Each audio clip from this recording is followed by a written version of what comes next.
And we're live. Hello there, everybody. Thank you for joining us on, for some of us, a very late Saturday evening, but it's been a couple of weeks and we are excited to get back into the swing of things. So, for those of you lovely new people who are joining us, welcome to the 10th session, yay, of Adventures in Agni. This is a D&D 5e homebrew setting that our all PoC group is is currently going through a sort of adventure that I'm running for them. And we are just exploring a lot of this world that I've taken a lot of time and effort to sort of create as just a very brown and very PoC focused sort of world for all of us to play in. So before we get into doing a quick introduction with all of our lovely players, for the folks who have not been part of this channel previously and not gotten to see an episode of this, and what will inevitably turn into my players making me laugh and go into fits of giggles and such. At some point or another, there is some sort of trolling, some sort of heating, and some sort of headshot or barbarian rage that occurs, and also a really chill monk. So these things will occur in some order for those of you who are new to this campaign, and we're going to get into the swing of things. But before we do that, we have to thank our lovely sponsors who've allowed us to keep going and actually get to do this for fun and for your entertainment and such. So first off, Tabletop Loot, find dice for all of your gaming needs. Second, Devin Rue, the Mistress of Maps, has been an amazing community supporter. And next, So Nerdware, it's what the nerds wear. Type !merch in the chat and let people know So Nerdware is the place where you can get awesome WTTP merch. Scribe just joined. Oh wait, that's Lily. Oh, okay. Anyways, I hear the sound. Thank you for finally being a part of the party. Sorry, as a part producer, of the party? Did you have an issue with the party? For being part of the party.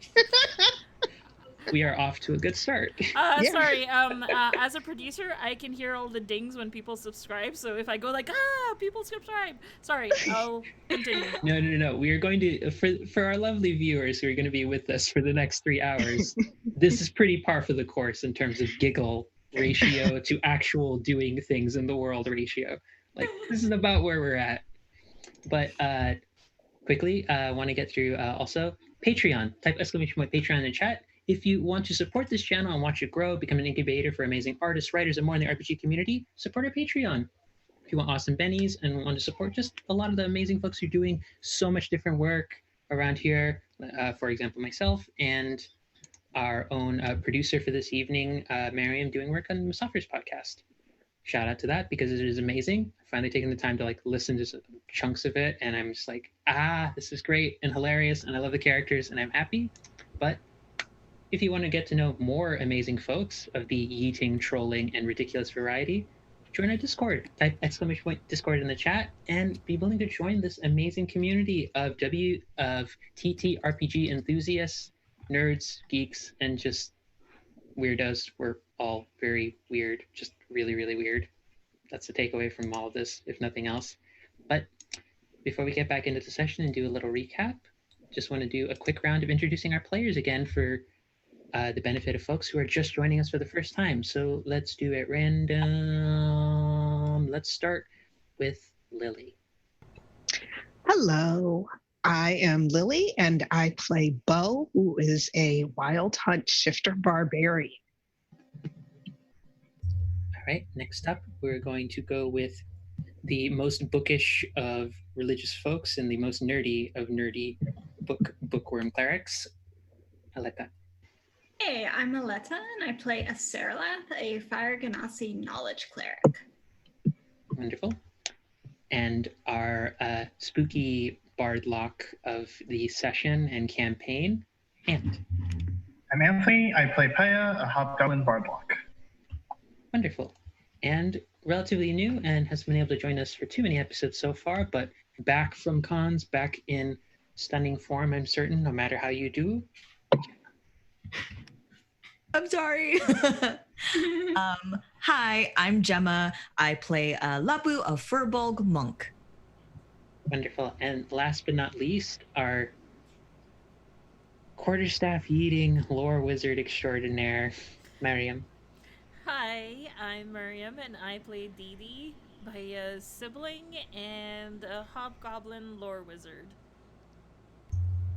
Wonderful. So, to give a short recap before we get back into the swing of things, as there are quite a lot of different threads and directions we can go for this particular session, as you all have arrived in a new area. When last we left off, unfortunately, our resident Fire Ganassi nerd cleric was getting shot by arrows, Ooh. as well as our our fiendlock bard. Uh, while a rather epic confrontation ensued in which a very sneaky archer was taking pot shots at the party and actually felled for a short bit of time our knowledge cleric, his berserker companion was not so fortunate in that in attempting to pick a fight with the monk and the barbarian, it did not go very well for him. And in a rolled and very random instance of just absurdity, decided to charge back and try and hit one more time. This initiated a set of events in which he eventually managed to capture the two, and through the prodding and suggestion of our Bardlock, have put them on retainer and gained a little bit more information about the sorts of influences and threats that are currently going on in the northern terrain of Chantico, where the party is heading. In going through that, they now have gained the at least temporary aid of the rather slippery and prone to lying Martin and his rather adorably soft-hearted and just actually quite kind berserker barbarian companion, Alpharenz or Elby. Taking some time to journey past the transit town of Garuda, the party came to have some knowledge of the wandering owl vengeance spirit that they had previously gained information about in another transit town that still seems to be following them, but in taking the time to continue forward did not seem bothered by it, and through one or two watches discovered that they have griffin companions that also appear to be following them as well. As we ended the session, we arrived at a rather amazing sight looking out upon you all. Vast pyramidal structures, 10, 12 feet in height, perhaps. Probably from this distance, it looks much taller than they actually are, but perfect and symmetrical in design. Four quarters of different divisions of this terrain, of this vast city, and with open courtyards of high, open, thatched roof temples, a land and earth of deep red, orange, and yellows that feels warm the more and more that you walk across it. And most striking of all, a massive statue far off in the distance, sort of lining against a mountain range of a gender ambiguous individual with a arm plate pointed downward with the palm up, with a stone, jade, and limestone carved snake winding around its arm, and a condor like bird creature being held up in its right arm. Welcome, adventurers, to the northern terrain of Chantico. You arrive still, I'd say, probably midday, with the sun high up in the air, no strong wind, the earth beneath your feet warm to the touch, and just this constant, almost little pulse, especially for someone like you, Lapu. You just feel that the elements here, there's just warmth. And you normally feel connected to the elements, being the type of monk that you are, but here there's just this sense that nature almost seems to be constantly talking to you, which is strange because you're used to, you could speak to animals, you interact with the elements, but there's a sense that just the pulse of the earth around here. Is it more like a chattering? Is it disturb me in any way? No, actually it doesn't. It's warmth. More than anything else, it's warmth. Both just physically, it's just kind of warm to the touch, because as your feet go across it, the warmth goes through any sort of like footwear any of you might be wearing. But there's just this, for you in particular, because of your naturalistic background and also the monk training that you have, for you it is It's akin to like being lulled to sleep by like a siren song.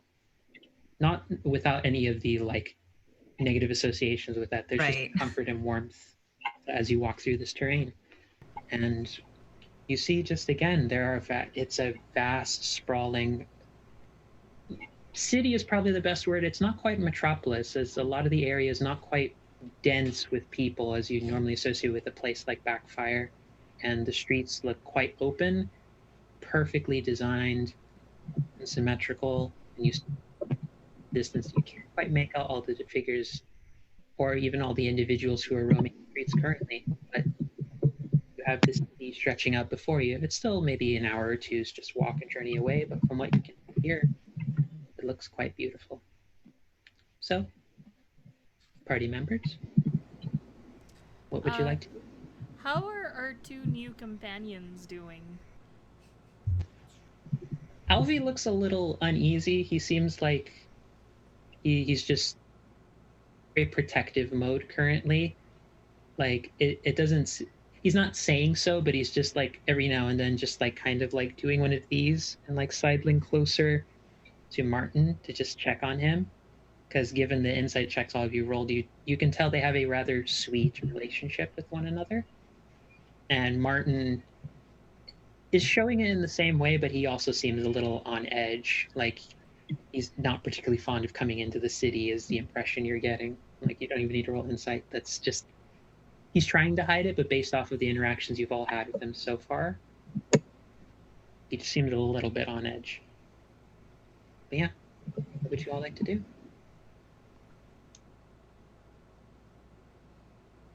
I've never felt anything like this. How far is the pyramid statue? Well, the pyramids are some of the structures. It looks like there are various hieroglyphic sort of drawings and murals all across these structures that just sort of dot the city. It seems like instead of like let's say a temple, a lot more of those, the replacement stand-in, so you have more of a visual sense of what's going on. Think more pyramidal sort of structures. Like think very much like Chichen Itza sort of style, like pyramid structures, very stair-step, and they're kind of designed where they build with a heavy like sort of square rectangular base and then just sort of stack up with smaller pieces going up. And again, like there's these constant like very vivid colors of red, orange, and yellow, but you see at different points these almost like it's like sky blue, but someone went and just turned it to the highest brightness, but not in an off-putting way. There's just these very vivid blues that you swear must have been done magically, but you have no idea. Like you're still away. Now, are they only temples, or is it basically any structure of importance is done in that style? It seems like so far, because you are all still currently like a bit away, so you're looking at this from it's still like an hour's walk away before you could get more and see like the people there, but you can make out from this distance, given the sort of hilly terrain that you're looking from right now, there's bunches of people there. There are of various races. There's look like from a distance you can see various murals along different sides of the buildings. It doesn't look like, I think with Didi's particularly high intelligence, you get the sense not all of the buildings of importance are religious per se, but some of the most prominent ones seem to have religious iconography from what you can make out at this distance. You'd have to get a little bit closer to get more of a sense. I was kind of imagining it like any sort of major urban area, how like when you enter there's like skyscrapers or tall buildings, and these pyramids are kind of there in that same capacity. They're buildings of note. Yeah, they are very much buildings of note. What's in contrast for those of you who are originally coming from more of a Backfire context, Backfire tends to have more of the, I guess for anyone who's ever lived in like Oakland or SF, or like a major metropolitan city, Backfire has more of that dense, heavy, humanoid population density kind of problem, where there's just a lot of people along like just one street.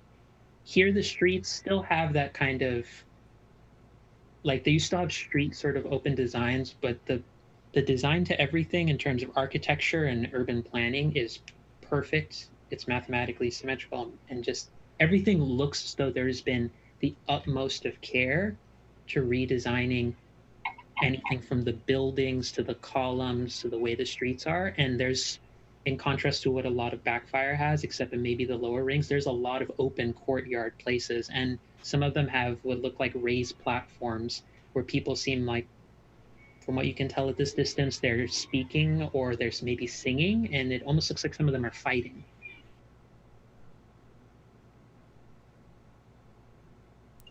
Well, I guess we shall see what Shantico has to offer.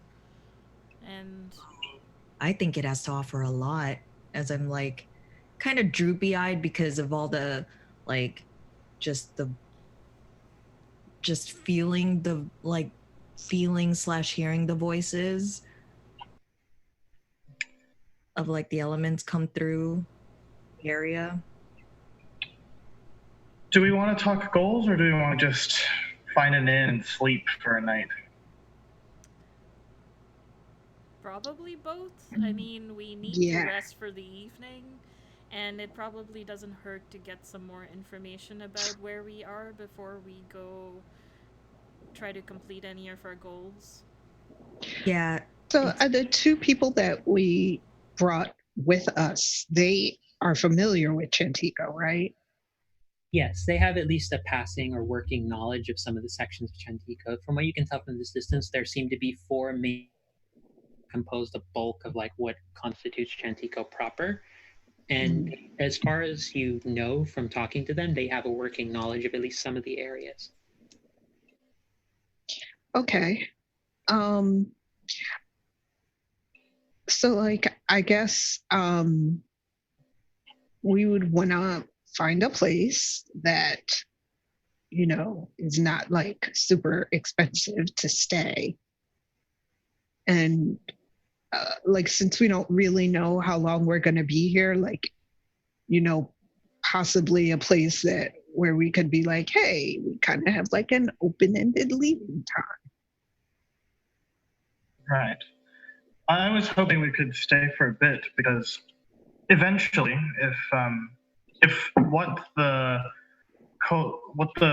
creature told us about prophecies is true here, and you're able to find whatever you wanted to find in Chantico. I think you mentioned that they spoke to you of this place, and they're reliable. Then our next destinations would be further west, and we've heard that they're dangerous.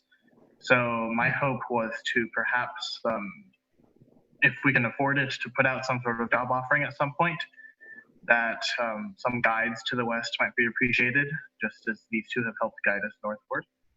But I currently have no spending power, so there's potentially some jobs we should do in town if we want to make enough money that we can actually hire others. So my goal is sort of mid to long-term stay, maybe ingratiate ourselves in the population. Right. I mean, Bo's not like at all interested in that fighting that's going on. And if it's possibly like something that you could earn money doing, like whatever. Like music to my ears. But yeah. So what are you interested in doing? Because right now you're on the outer edges of it and you could just be moving in, because it looks like there's just a lot of individuals, like I said, they're wandering a lot of the streets that are currently pristine outside of the whole sort of volcanic rock sort of aesthetic that the whole land and earth here has. Relatively pristine. Do we want to open by maybe finding an inn and then maybe walking the streets, see if we can hear just from like random chatter about Mathura? Are you guys okay with that? Yeah, and like maybe feel out how some of the locals are, like if they're like friendly enough to talk to, or if people seem sort of more reserved or, you know, whatever. Sure. At the very least, I feel more relaxed now. We are on the far northern edge of the world that we know, so we're gonna be far away from the cult that we were escaping from. Yeah. I stop the nearest. I guess someone who looks like they are a local and ask for like where's a good travelers in.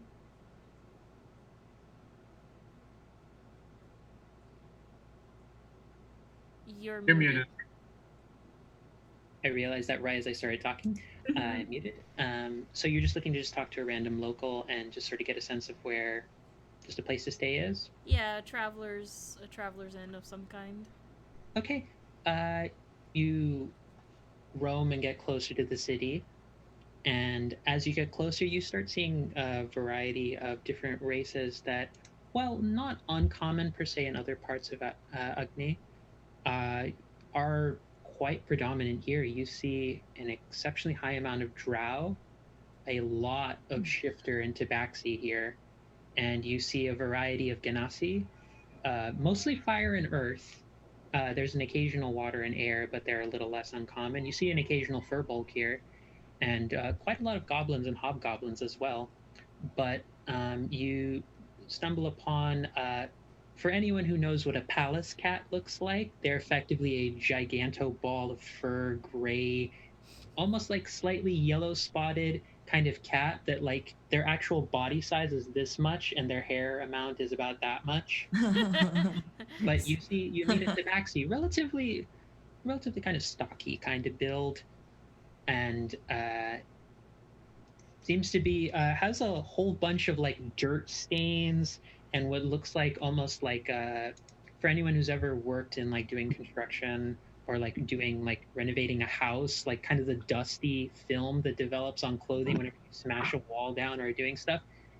He's wearing like overalls that are just covered in all of this stuff, and like it's getting all over their fur, and they're just like they like for how gray their fur naturally is, there's whole patches of like yellow greenish jade, like patches of dust film that's grown over them, and they're just like, oh hi, are you new people here to the city? Have you never been to Chantico before? Yeah, how could you tell? Oh well, no, not couldn't tell. I'm just asking because we get quite a lot of folk who've been traveling through here. We've had some. You know what? We've even had some folks over from Avis itself traveling up here, and we just get a lot of like immigrant folks and migrant folks traveling through here. A lot of folks have been settling down in the past few years, and we get new people. So couldn't tell. More just asking.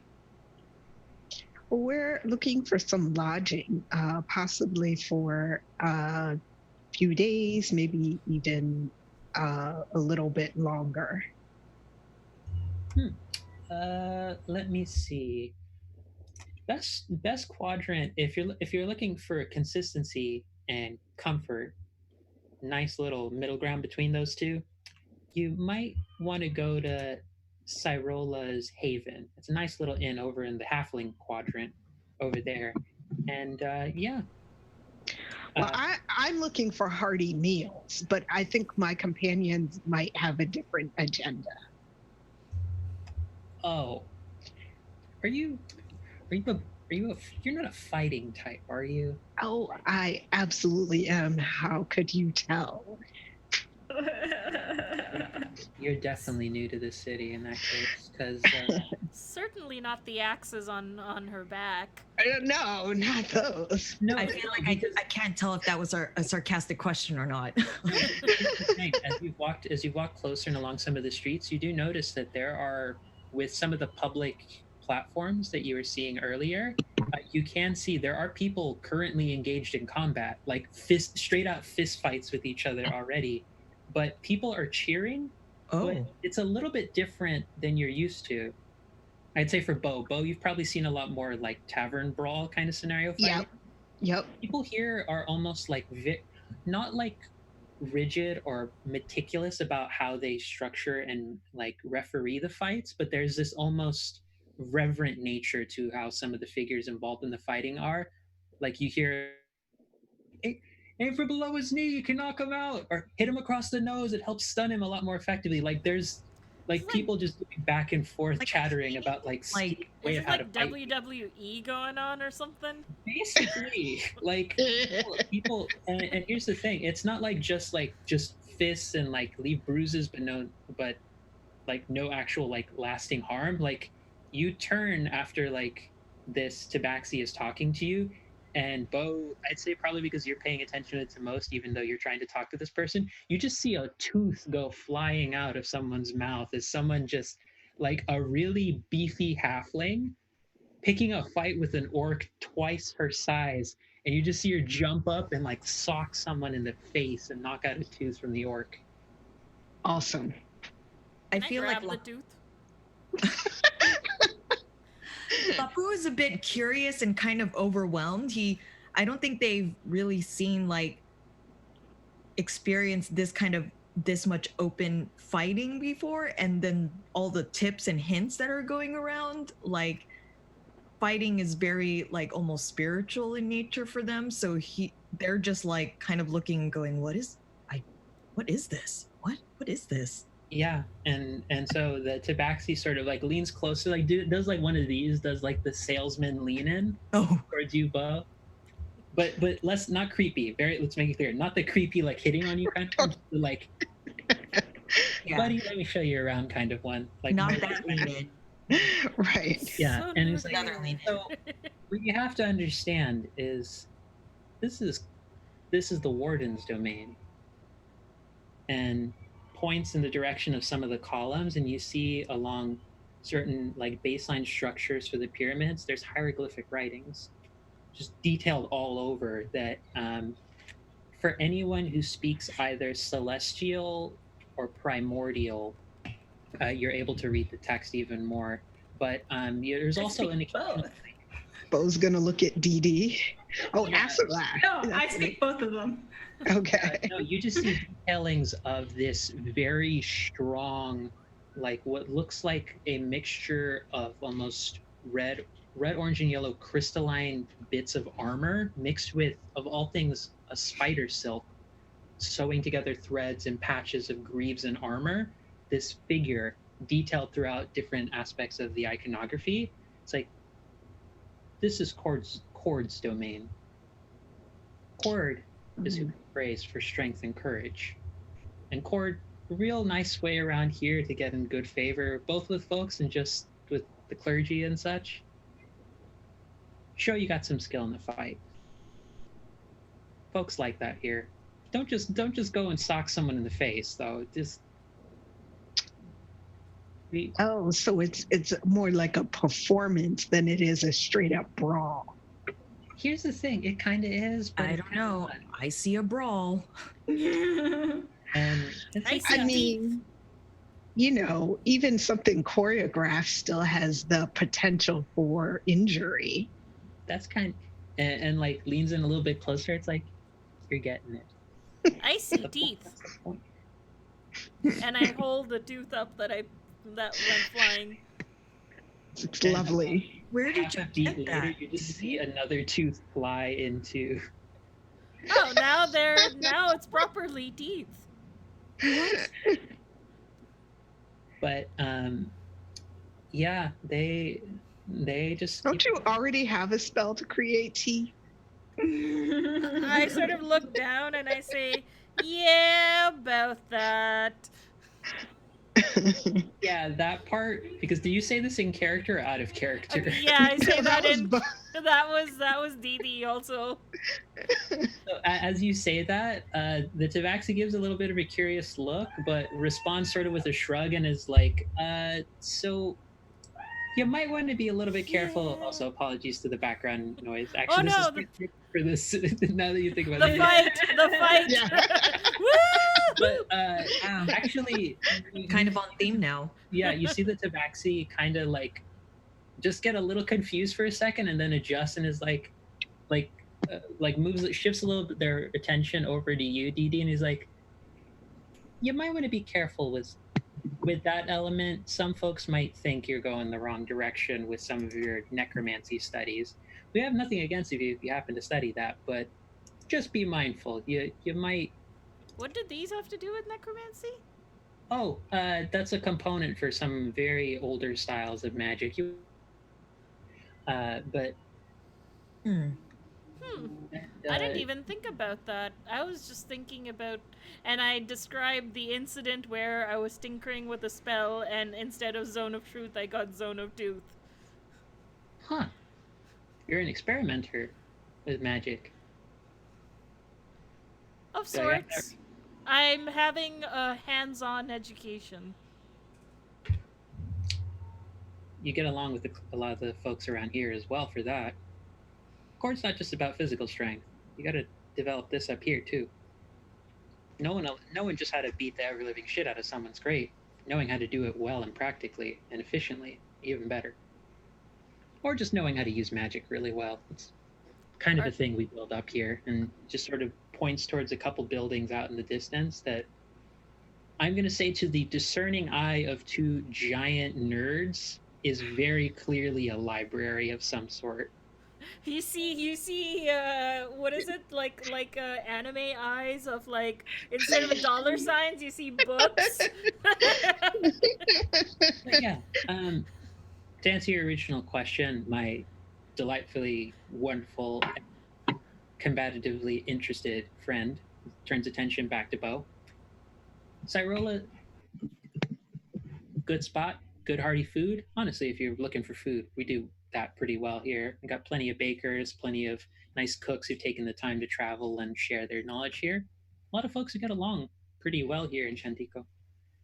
But points like a couple of streets down. Uh, Mind the silk if you're new, just as a general policy. Be careful of taking anything spider silk related. Uh, Pick a fight intentionally. Make sure it's officiated if you can. Otherwise, people might frown. And yeah, that's the best I can help you with. Anyways, see them just like start wandering away. If you need any more help, just look for me. I'm working on a couple of projects over there. What was your name? Oh, I was just about to say it. My name is Sayana. Sayana. Okay. Nice to meet you, Sayana. I tend to run some of the local projects we've got for updating some of the pyramids. Some of the text gets really illegible, and you'd be surprised how many artists get really angry and how big of a temper they got if you see some of these murals get ruined. So I try and accommodate them for some of the architectural design if I can. But be mindful. And like I said, spider silk, careful about taking that. Some folk might, well, you'll see why some folk might take a little bit of offense if you do that. But carry on with your day. Lapu waves at Sayana. Bye. And as Sayana goes, I sort of whisper. I start mumbling about warnings without any context, and they're just asking for people to do just the opposite.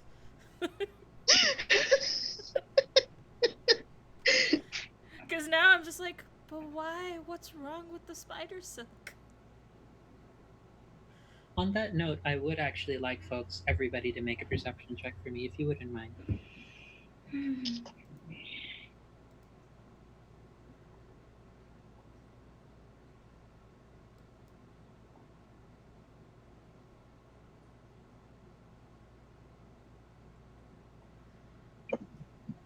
We're very perceptive. Yeah. Bo, Some of us. Bo, Some of us. the fighting going on, it's a little bit distracting. Like the voices are getting a little bit louder, and like folks are like at bloodshed levels, but it seems like some of it is starting to calm down afterwards, and it's like mixture of like, damn, kind of wanted to join that, and also like, shit, it gets really rough here really quick. But I'll say for Azerlath, DD, and for Lapu, you actually notice as you start just a little bit in the distance, both up in the air, see eagles that are just flying across the area with riders on them.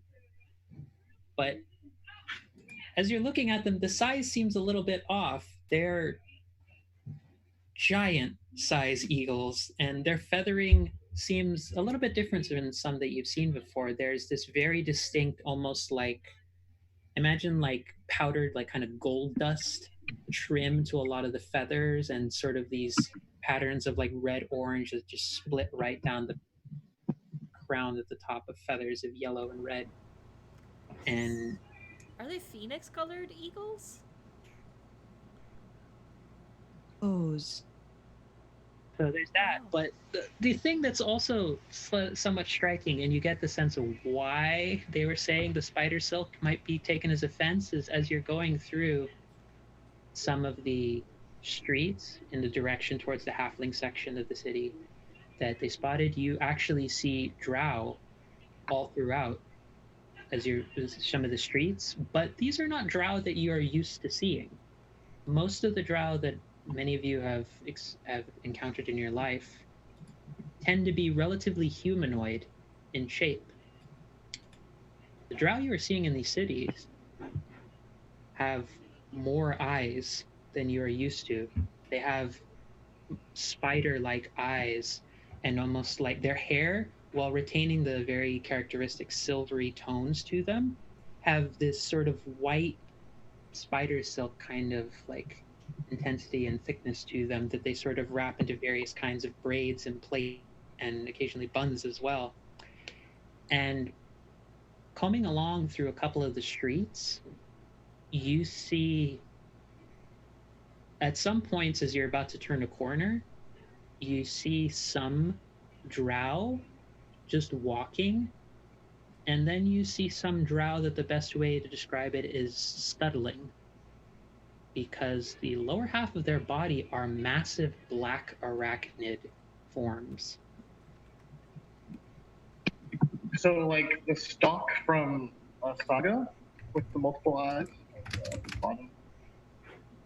Yes, that's a good way of putting it. More like just think like the way that like sort of orb spiders kind of have like multiple eyes on the top of their heads, like that. And basically, for anyone who is curious watching this, yes, you're basically seeing driders. Because as you're passing along, you're seeing various individuals, not just drow, who bear symbols just around their necks of a. It looks sort of like the mixture multiple cardinal direction sort of pattern, and a lot of maps have, that looks almost like a star indicating the various directions you could go, but it's connected in a way that it looks like a spider's web with a female drow's head at the center of it, and it's a symbol that many people are carrying around. Among the drow or even non-drow? Even among other drow, there are shifters, there are high elven folks here, there are gnomes and Duragar who are here as well, which Duragar are not rare, but they are quite predominant here in some of the streets as you're passing by. But the Drider and the Eagles are two of the ones that stand out the most to you. It's just like eagles, phoenix birds, and armored black arachnid lower half humanoid walking, because you see some of them are actually carrying folks on the back of their bodies. Like they're that big? Yeah, they would be considered a large size creature for imagining it. But yeah, Are they doing anything whenever they're in the sunlight to sort of shield their eyes, or do they seem actually like pretty comfortable? They actually seem quite comfortable.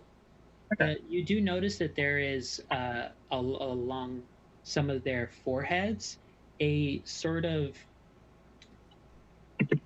the best way I can describe it is, imagine if you've ever seen a stained glass window, but if you've ever seen homes when they do interior decorating, they do kind of a broken mirror shatter effect to decorating certain cabinets and walls. It looks like little fragments of that are scattered across their heads. And it's some of them it looks like it's being worn, some of them it looks naturalistic. But the best, if you want a visual comparison for anyone both watching and our players, look up what a mirror spider looks like, and you get a sense of the kind of reflective detailing it has. But for the most part, they look quite comfortable in the sunlight. Like many of them are like actually just waving very casually. Like they see Lapu, for example, and they're just like, "Oh, hello." Right. And there's like one or two of them like even raises like a back leg in a hello to you. sort of nervously wave back. Ooh. But yeah, you are able to carry on quite easily. You make it to another one of these sort of, this one not pyramidal, this one more, the detailing for the actual building is almost like an open face sort of spiral design. So if you ever looked at sort of artworks that as you move along it, you can see it, the actual art almost like coming out towards you, like it's been pressed out so that it like stands out and has almost three-dimensional presence. A lot of the columns and artwork decorating this building has that sort of detailing pattern, and it also seems to be carved of like various kinds of jade and limestone. But you see a sign written in Halfling and Common that reads Cyrola's Haven.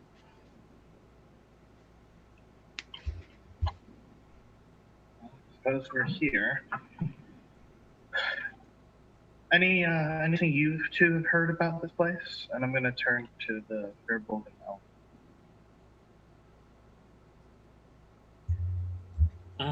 Well, frankly, this is just what a lot of this place is like. There's a lot of Drow, a lot of No, the haven that we are now stopped. Oh, the haven. Sorry, I only heard the part about like you turn to the Drow and Martin. Well, not the Drow, the Firbolg and Martin. No, this is Alfenia just sort of runs this place on her own. She's probably, if ever you wanted to meet someone who's Cyriolali's best acolyte in living form, it'd probably be her. Alfenia is just sort of the nicest sort of person you'd ever meet around here.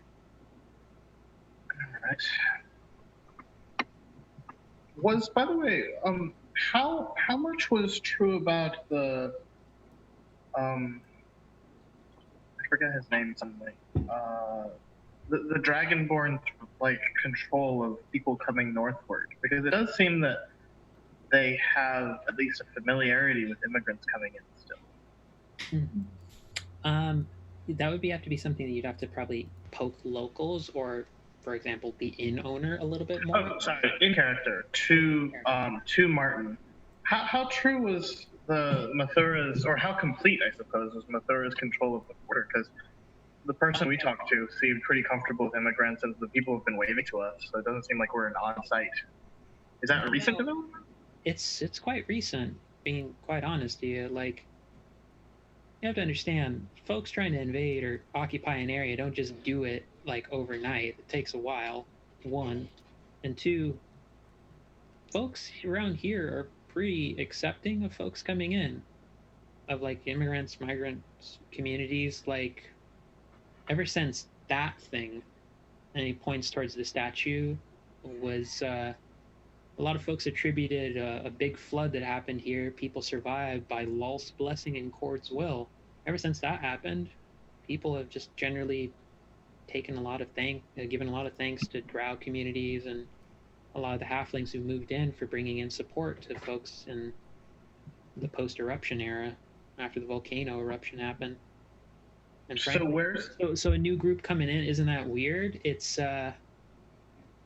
and there's a moment where Martin gets a little, like, he actually shows a little bit more emotion than you're probably used to him seeing at this point. It's kind of, they alternate at times between like working out and doing things in the day or doing things at night. It used to be, last time I left, that they did a lot in the day, but it looks like they're not harassing folk. But some of them have set up over in the shifter community, and they've been sort of slowly spreading out from there. It really depends who you talk to, if I'm being honest. I have no real say in this outside just getting the money from it and just trying to support him. Can I get an impression of like what that flash of emotion was? It's probably, he's generally kind of hard to read as a person because he's very deceptive by nature. But what you do read in that moment of sort of him being open is there's a sense of like maybe guilt, but also like the very much the flight end of a fight or flight response, where he's sort of just having that sense of like, I just want to get the fuck out of here and just not have to deal with this anymore. But he also seems like he's like looking at some of the folks that he's passed by, because obviously different folks occasionally have said hello to him as well, and he looks kind of like he feels bad. Okay.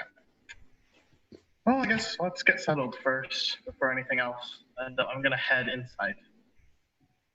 Okay. You And hopefully the party follows. Yeah. And I'm not completely alone.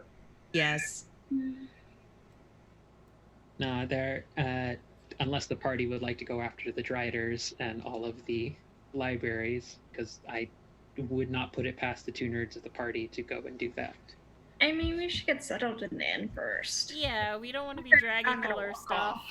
Yeah, we don't want to be dragging all our stuff to the library, because we're going to come back with more stuff, probably.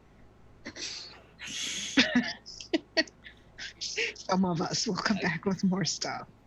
Some of you will come back with less things, namely potentially less teeth. Well, I could always zone of tooth you if you need more teeth. You'll get spare conjured teeth. I don't know if they'll fit you. I actually did the bag of teeth I got like bonked with. Did they survive? I would assume I kept them, or did they disappear? We would like a room for 7. I'm imagining that conversation is happening still outside as you're going in, and just Baez just sort of just walked in already and started talking.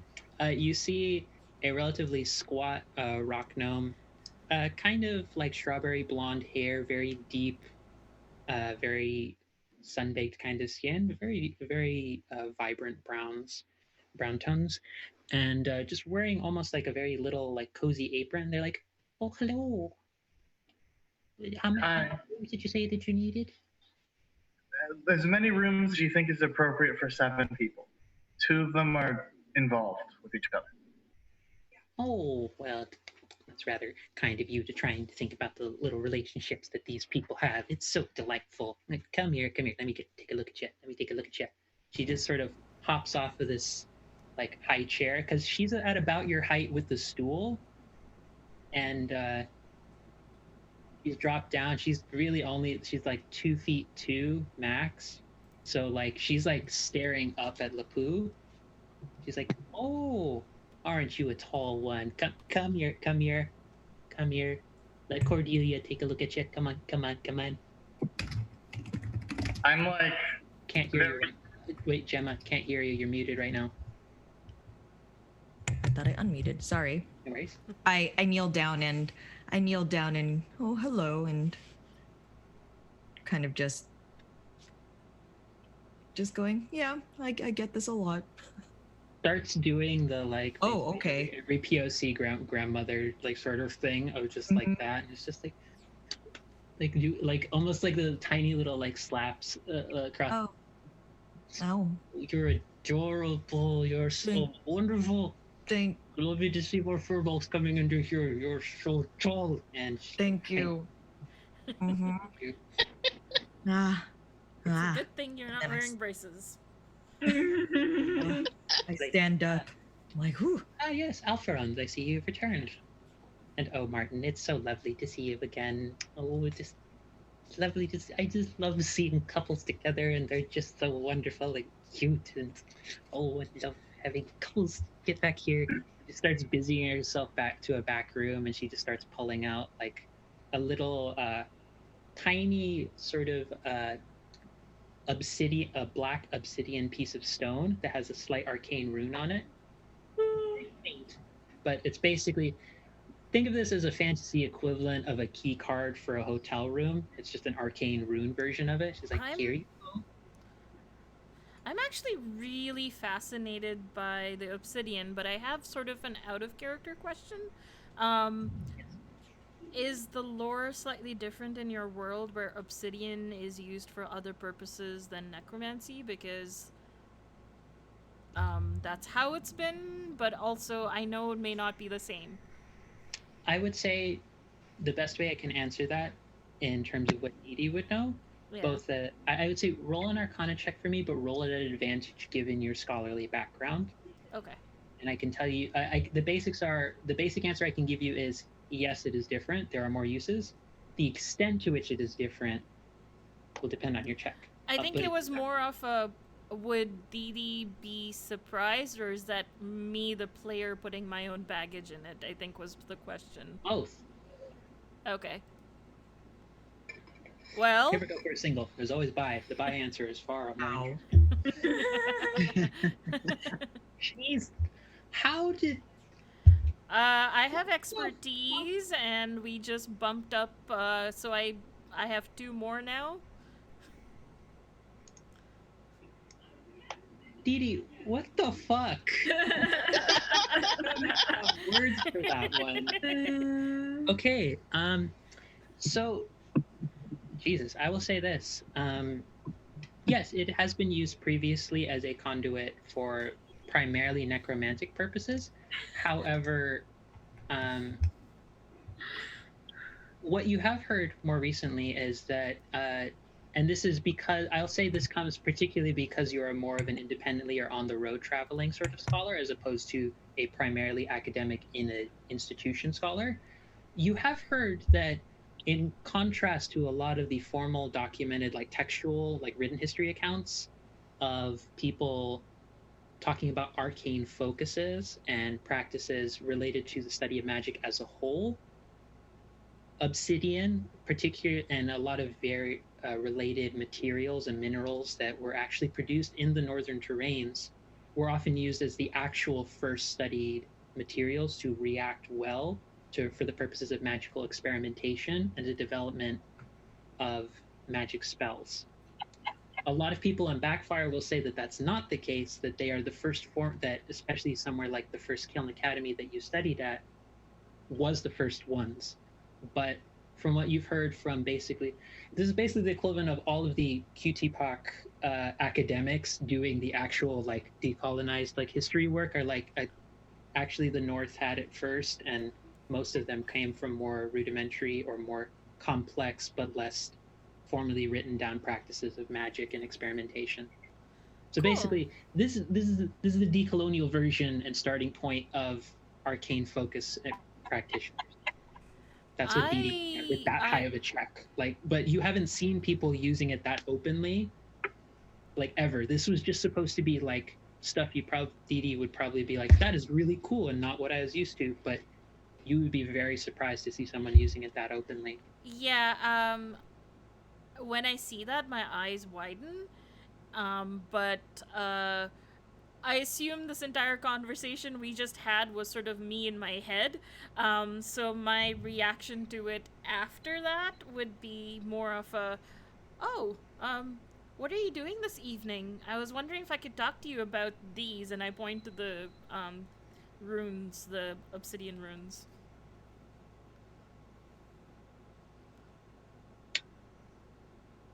Oh dear. And I have this look of like, sort of face. So she responds to that quite well, and she's like, well, I get off in a couple of hours. Awesome. Setting up the rooms for people. Oh. But I can give you a tour of the city if you would like. I am more than happy to give you some company and give you some instruction and point you in the direction of some people if you wouldn't mind me tagging along for a bit. Of course, but I really would love to learn more about, I mean, do you know what they say? And I'm literally like completing the sentences in my head, but don't realize I'm actually not completing them with my mouth. And I'm just like, but this, and it's like a completely incoherent rambling, for like about 2 or 3 minutes. In your head, it's a dissertation and a 10-minute conversation of very clear, fluid thoughts coming through. In actual reality, it's half stammered, half completed sentences for like 2 minutes that don't make any sense. I'm gonna prestidigitate the spit coming out of my sister's mouth so it doesn't hit anybody.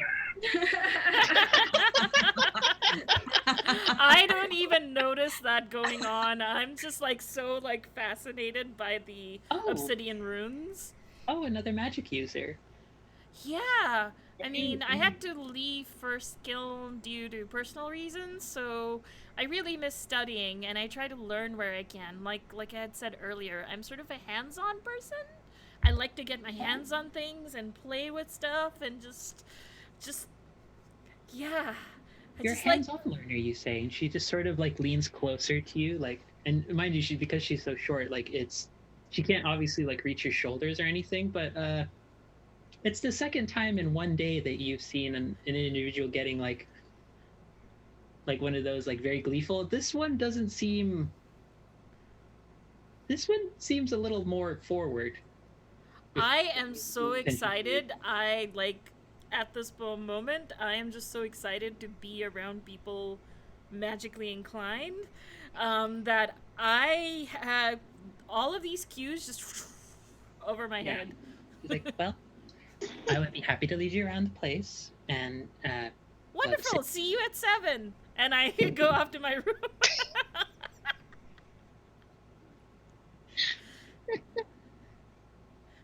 Are they always like that? She just sort of turns to like all of you, just sort of asking a question for the room. Lapu just automatically nods. They already knew that the question was coming, so just started nodding. Just so you don't get disappointed, I think my sister is more excited about the rooms than the prospect of exploring the city. They just haven't had an opportunity. We traveled a long way, and they have been intellectually starved, shall we say. Oh, well, they will find quite a lot to stimulate them here in the city. Yeah, just setting your expectations for that. That's the reason they're excited. Mostly. Mostly. I can work with mostly. In any case, do any of you need a nice hearty meal? You all seem like you, as you said before, you've been traveling and a little tired. Yes, meal. Yes, thank you. Yeah. What is the cost of meals and lodging here? Oh, Do you have pastries? the first week is free. Free? Free? Yes. You don't think Like, you don't think as much food as we want to eat is free.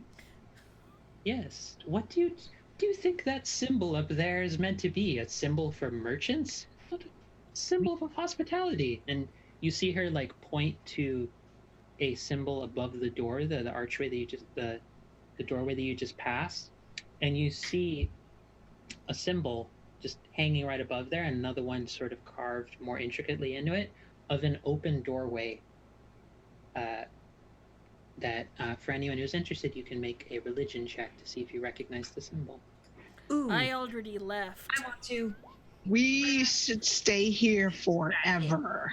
I'm just quietly taking notes in the background. What Poe says, but we'll just see how this turns out.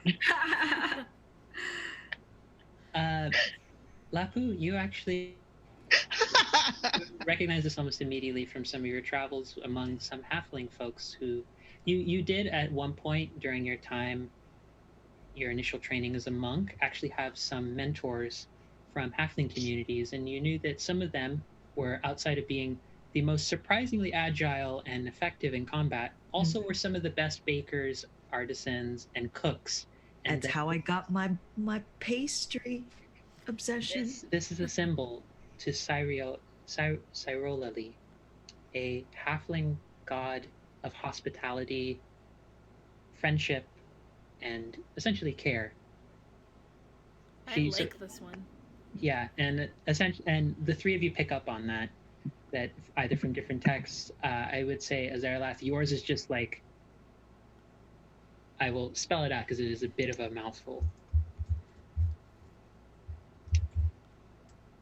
At least, let me double check my own notes. Cyrolali? Cyroyali? Yeah, or if you want to do the Spanish pronunciation, probably simpler, Cyrolali. But either Well, one it's of those. whatever you decide. You're the creator.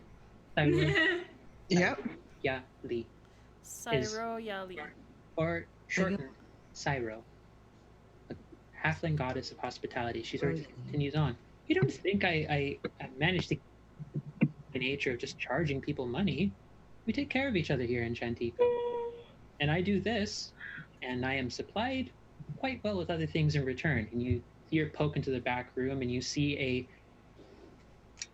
It's kind of absurd for her size. It's like, imagine she's about like 2 feet 3 inches. There is an 8 foot by 8 foot like canvas depicting her riding an eagle in a rather impressive, almost anime-esque level of like being awesome on it, like wielding a staff in her hand.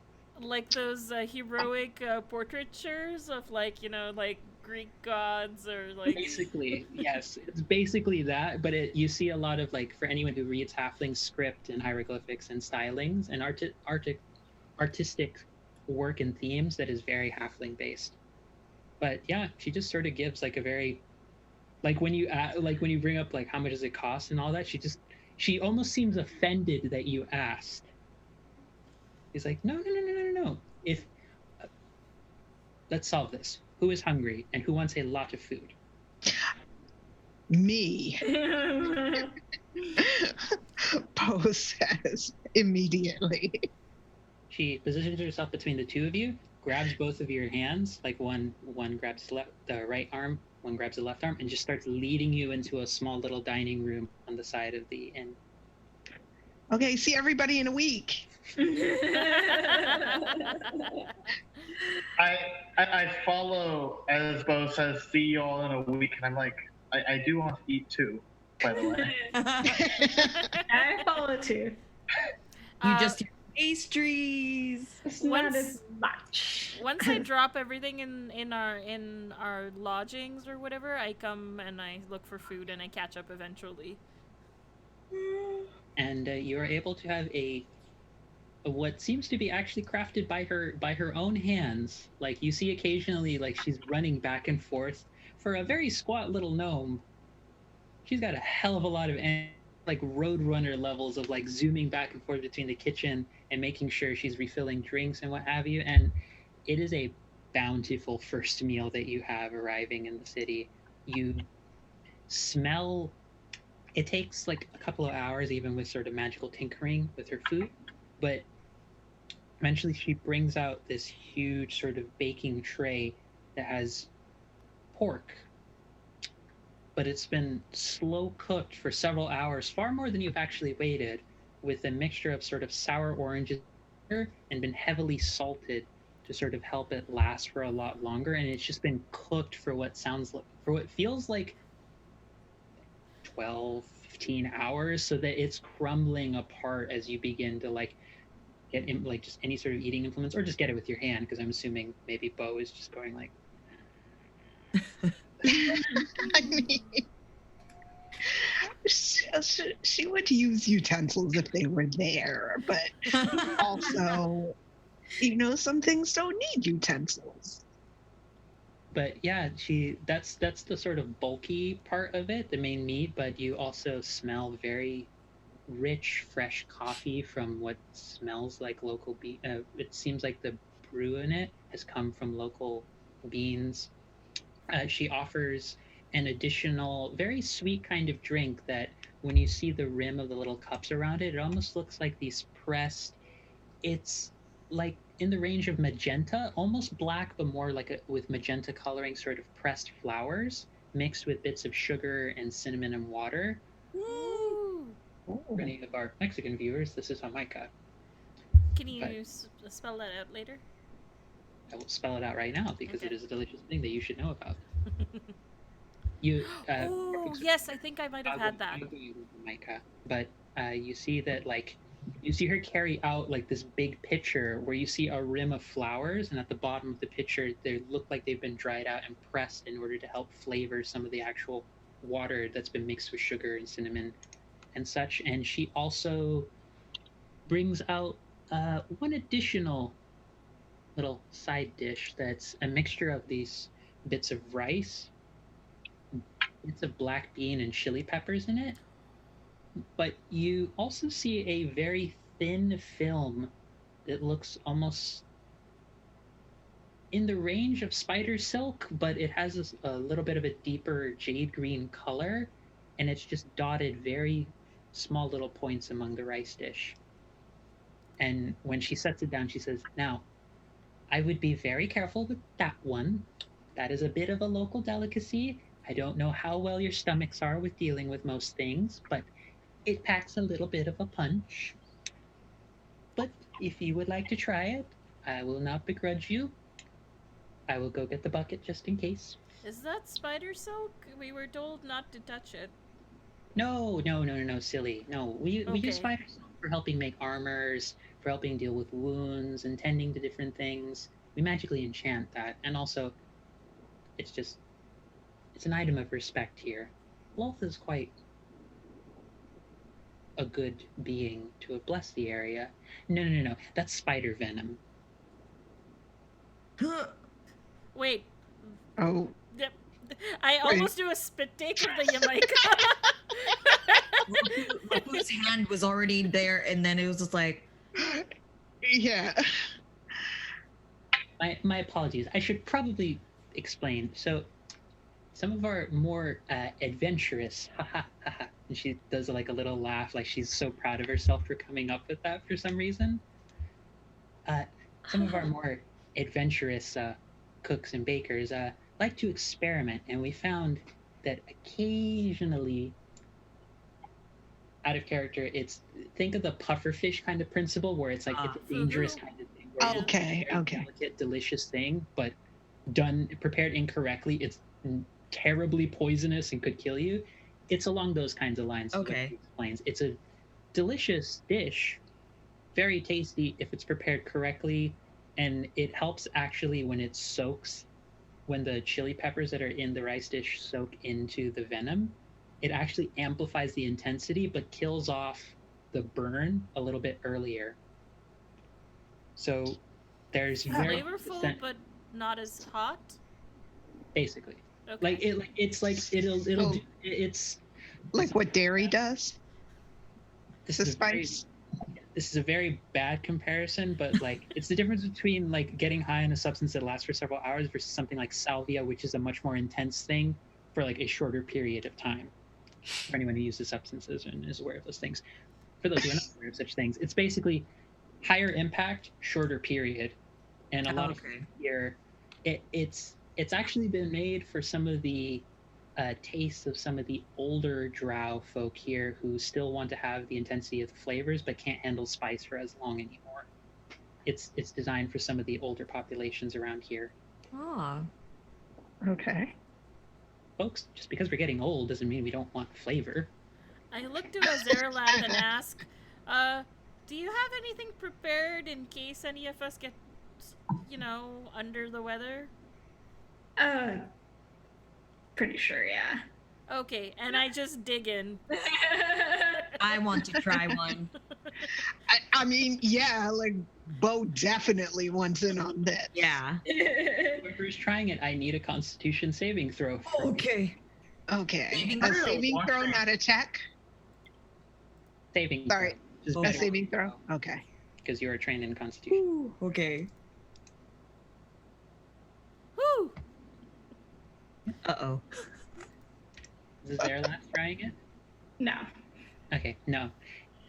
It burns for a split second, like it hurts like a hell of a lot. Like for a second, like someone just stuck a Molotov cocktail into your mouth. And then it's just like this, it's like you almost end up like the kind of sensation if a cloud could support your body and like just float down to the ground. That level of just comfort and taste and joy from a culinary experience from eating it. It's so good. It's rich and intense in its spice, but it doesn't overstay its welcome. There's a rich savoriness to it, but it doesn't feel overwhelming. It feels perfect. This is beautiful. Why, thank you. It took me 3 weeks of testing to get it to this point. Whoa. Are the testers still around? Well, I'm still here. So, You tested on yourself? Are you the I'm front? not gonna test it on somebody else. That wouldn't be being hospitable, now would it?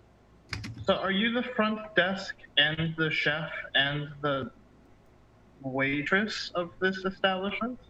Oh, we do occasionally have some folks come in to help me out, but I like taking care of this myself. It's more of whoever happens to sign up for a kind of shift to help me out. Occasionally, some folks are a little bit sick or have problems with mobility and such, and I try and be understanding and as best I can to accommodate.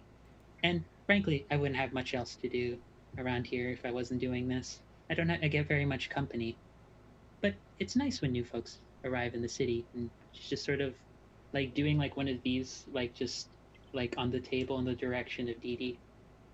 It's like just very friendly, like the equivalent of like someone just like very lightly like doing caressing on your hand, but not actually touching your hand because she seems to be like trying to be respect boundaries, but make her intentions clear. She's like, it's nice when new folks enter the city. And I initially sort of stare at it, and I don't freeze up, but it's sort of a, oh, like it dawns on me, and then I sort of, like, you can see gears, like visibly gears turning in my head, and then I don't pull away or anything of that sort. It feels nice. It's just one of those. What's going through Dee Dee's head at the moment is I never had to think about this because I had this one burning thing I was doing all the time, and now that that's sort of been solved, oh, I guess I have me and my things to think about now. Yeah, and she's just looking at you fondly, but she's looking at there's an extra fondness for you, Dee Dee, but she seems to be just smiling like very like humbly to all of you, and like walks over to Martin and Alfie, who are also sort of still present with you. They sat down at a separate table, but they did confirm with you, Baya, that they're not planning to leave anytime soon. They're staying close, but like to stick to their own room if possible and all that. Just have their own space and time. And she drops off a plate for them. She chats with them, and you just hear a very very happy, excitable kind of laugh come out of her as she talks to them. She's a very like friendly presence for the most part, and if there's anything you would like to ask her about or talk to her about, you can. But outside of that, the evening proceeds without any incident. It is just a very fantastic meal officiated by a very excitable rock gnome. I definitely would, at like, you know, after dinner, sort of go up and have an spend an evening chatting and exploring the city, but we can sort of assume that happens and move on to everyone else, or we can do that last. I was going to do something before that. Yeah. Okay. Yeah. So I want to basically at some point once she's done with like talking with Martin and our friends, we don't know if we're staying in the city for longer than a week because we're sort of a group with many varied talents. But in the event we are here for more than a week, at some point we do have to pay. And we don't have any form of reliable income at the moment. So I was wondering if sometime in the week we decide we are staying longer, seeing as how today you seem to be the only person inside, would you like another worker, either to help you get the food from wherever you sourced it from or to just wait tables? Oh, well, aren't you just the most pleasant and well, oh, you're so helpful. Come here. And she gestures. She doesn't push it if you aren't interested, but she offers a hug of just appreciation. She says, yes. I would be more than happy to have some help. You must.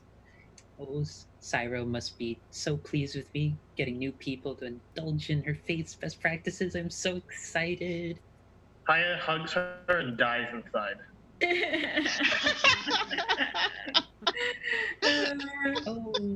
Oh, wonderful. He considered it part of like the interview process. Like this might be helpful. But yeah, no, she's willing to help.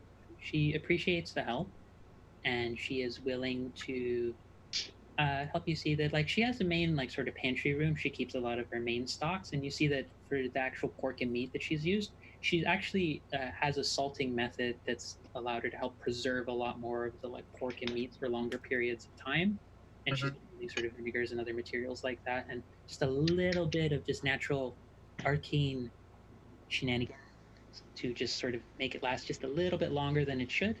But it seems like before the evening is done, before she goes out for the walk to explore some of the city with Didi, she does explain that there is a few folks around who help supply her. They're mainly a lot of other halfling folks, some Drow, and an occasional shifter friend of hers. And there's a very big. Let me see if I can remember their name correctly. Somewhere here. Ah, yes, another Tabaxi. A Tabaxi by the name. She gives the name of Arden Airbeck. I'll put that in the chat. Who she describes as a basically Black Panther Tabaxi fellow who is built as shit, is I think her very like blunt way of putting it, who just comes help her deal with some of the packages occasionally that are a little bit too heavy for her or just a little too much for her to just reach because she is a little short and she occasionally can't reach certain things even with stool and help. Awesome. Okay, cool. That's all I wanted. Yep. But yeah, if there's nothing else anyone else wants to take care of primarily, I can sort of put aside just a little bit of time in this moment to explain what happens with Didi and with her. And again, for her name, I'll put down in the chat. Alphenia. But yes, Didi. You're able to take some time, and she shows you some of the main districts around. You see one district appears to be primarily devoted to a lot of the migrant Drow communities that have moved within, she explains, possibly the past 60, 70 years, a little bit post the eruption. She makes a lot of references to this event. She doesn't go into a lot more detail other than saying post-eruption era or something along those lines. But she mentions that the Drow moved in at some points then. There's been a recent influx of shifter communities moving in that have come, some of them from the Westlands, Western terrains, and some of them from the forests over in Melora's Blessing. They've actually had a couple of very small but very devoted druidic practitioners come by. Out of character, I'll explain this. You know them based on her descriptions, mentioning there are a lot of Circle of Dreams druids that have come by from Melora's Blessing, the Eastern Forest Province, and there have been a substantial amounts of halflings that have moved in, especially from Avis, over the past 30, 40 years, sort of catching up with just hearing about the issues that have happened in the northern terrain, because it's quite a distance separating you all normally to travel, and it's quite dangerous normally for traders. So the news took a while to actually get there, and for folks to try and make the trip without, dying, as is pretty common. But a lot of those three communities, from what you can gather and what she points to, as she indicates a lot of various buildings, libraries, historical sites, sites of knowledge that she doesn't specifically state as libraries, but seem to look almost more like residential kind of homes. But she refers to a lot of them as sites of knowledge and learning.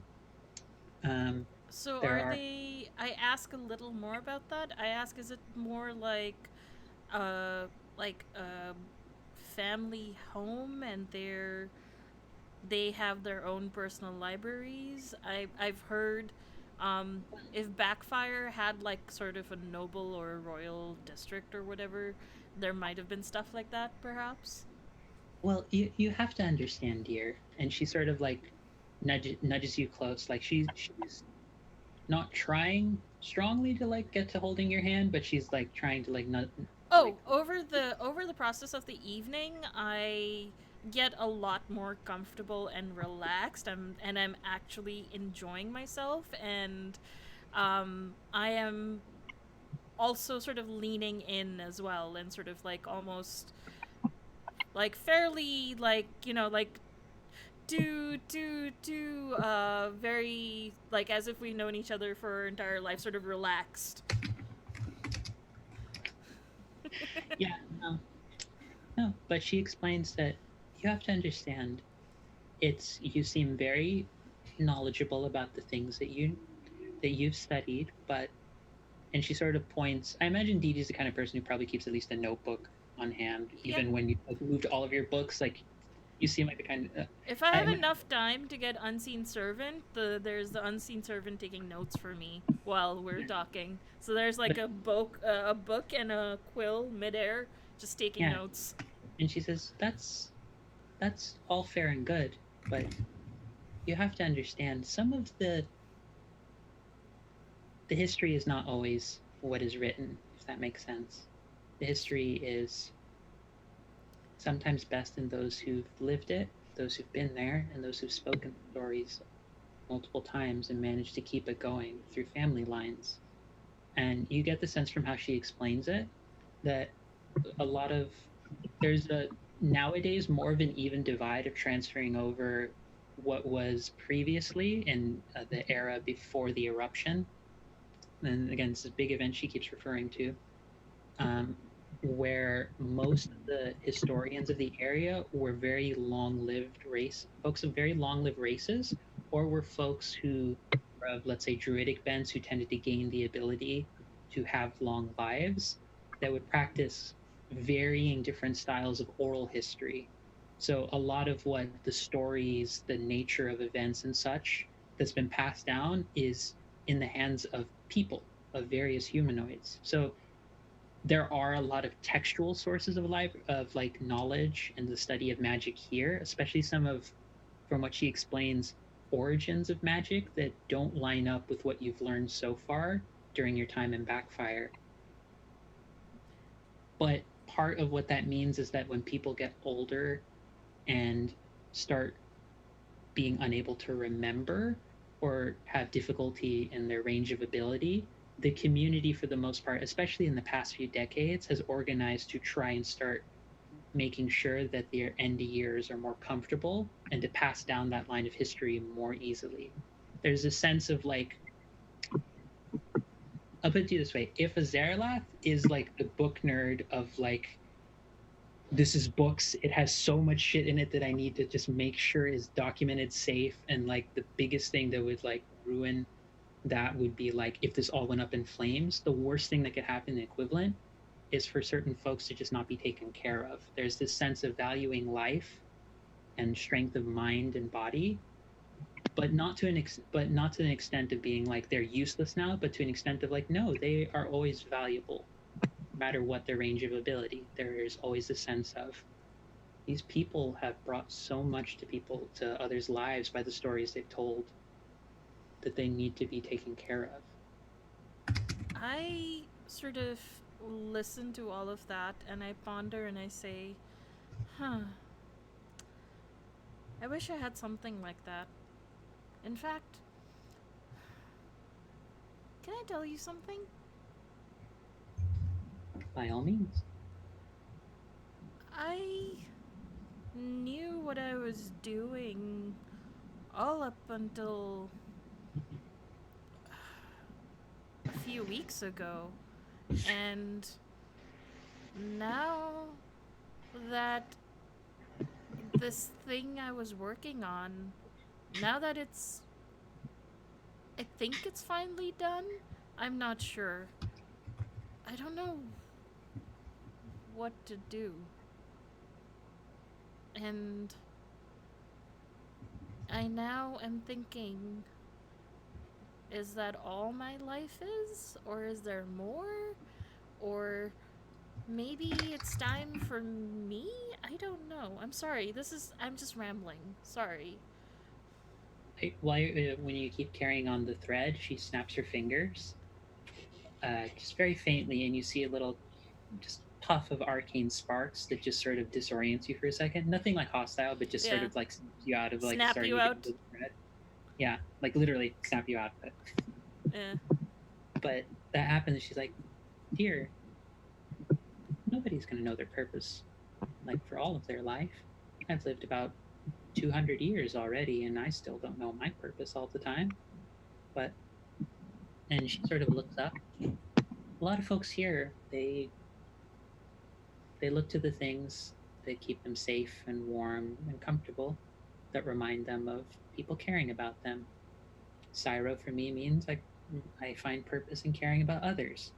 Cord for many people here means they have strength to protect, to uphold Cord's will. Other folks are thankful for Lolth and all that she did during the eruption and in the years that followed. Many others here praise Vondria, Ailistrei. Many gods are here. Many of us find comfort in it. And those of us who don't know that the community here cares. But we don't always know our purpose. It will simply be what we make of it. Or at least that's what a good friend of mine who tends to spend a lot of her days listening to people's moods like this, their worries and anxieties. They tend to take a lot of time doing that. The community has been very thankful for their help. But, dear, you shouldn't ever worry about not knowing your purpose. Even if you know it for a bit of time, it can always change.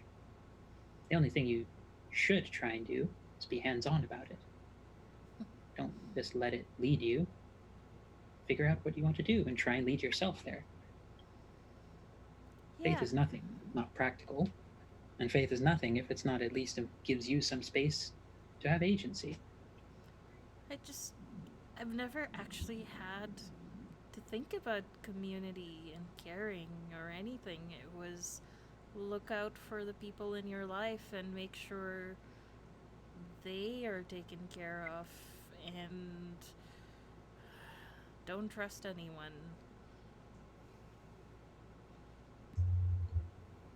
You sound like you've lived a difficult life here. She sort of just reaches up, gives because she's so short and Dee Dee's not exceedingly tall, but still significantly taller. She just gives a very affectionate nuzzle against your side.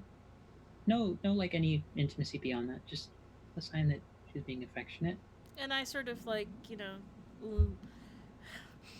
I move in that direction. I'm trying to find other synonyms to lean in. Lean ins. Yes, we lean into it. But yeah, I get more warmer and sort of relaxed as the evening goes on. And as we're heading back, I just say, was this a date? Am I gay? It's up to you, whatever you'd like to call it. I would like to call it that, but if you don't feel comfortable, I'm sure Azale not going to push it on anyone. I'm old enough to know that some folks take some time to move into these kinds of things. So take your time. I'll be here. But we'll figure out how that goes. If you're interested. She gives just a very impish wink, and then she just walks in. Yeah, and as we're going in, I sort of go to her eye level and sort of look really closely at her, and I say, is it okay if I give you a kiss?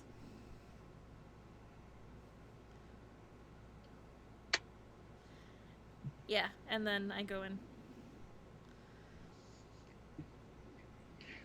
While that is happening, Bo and Zerlath and Laput, what are you doing during this? Because they're out. This is definitely a walk that happens probably over a couple hours. Probably not super late into the evening, but definitely around post dinner. So essentially, while Dee Dee is going off on that little adventure, Bo, what's happening with you? So, Bo, I think after she had her first serving, sort of okay, now I'm not quite so hungry, she would have gestured for a second serving, but then also asked Aserlath for a writing implement, and whatever Aserlath has. I have a whole roll. Okay. Which one? Which is, Bo was I think you're the person I should go to for this. So like during her second and third servings, Bo would like sort of pause in between like spoonfuls, and like you'll see her like scribbling something down on the paper, and then like she'll have like the spoon like halfway to her mouth and look like she's thinking, and then like put it in, take a few spoonfuls, and then like write some more.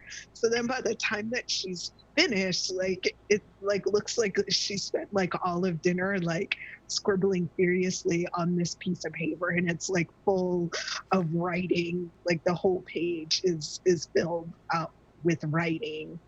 And then so is there like a bartender or something that's not necessarily the proprietor, Yes. or is it okay? Yes. So then there is a very, very lanky, slightly reddish, like very baby-faced young human who's just sort of just sitting in a corner of the area, and he looks like he's like at this point he's like level falling asleep, but like he overhears you saying, "What, bartender? What, bar, what?"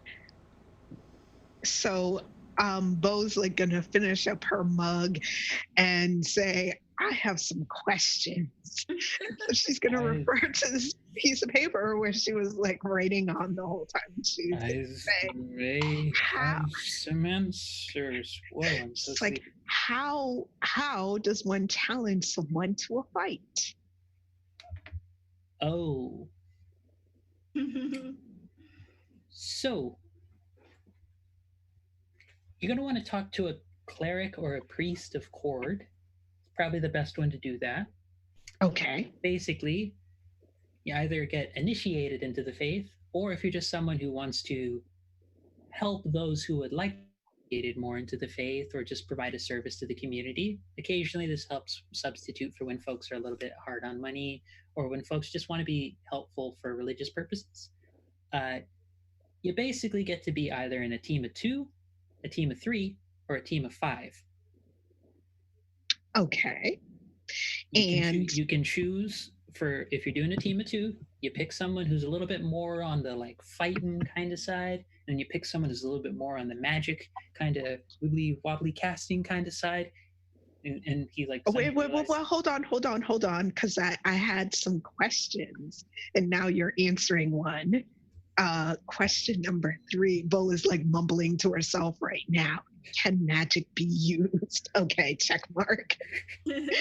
Here's the way it works. No one's gonna die from doing this because that's not the point of this.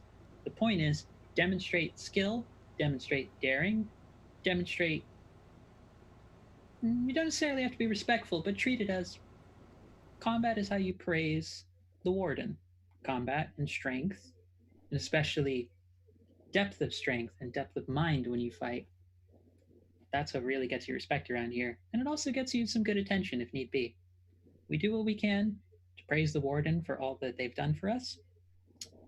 But yeah, you can use magic, you can be underhanded, but one thing you got to declare ahead of time is whether or not you want it to include weapons or not.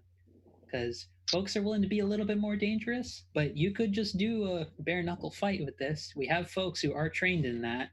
And I get the impression, and he sort of looks over in the direction of your furballed monk friend. Monk, you're muted right now. I mean, Lapu is Jamaica. Was like, yeah. Lapu would probably be a good partner. And then like Bo looks back down on the paper and she's like, weapons optional. And she's like scribbling this down, and then she's like, fighting not NOT to the death. Okay. Here, most important thing, you got to remember about fighting here. We don't do this just to be violent. You do this to show skill, to show mastery of combat, to show that what you can bring to the table to praise the warden. We care about their influence here, even though it's been a while since we felt it quite strongly. Basically, the takeaway you should have from this is show us what you've got. Hmm. Don't just don't be lazy and just throw a punch. Right. Try and knock them in the face. Try and knock out their knees.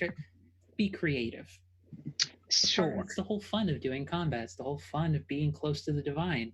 Be creative. Right. Okay.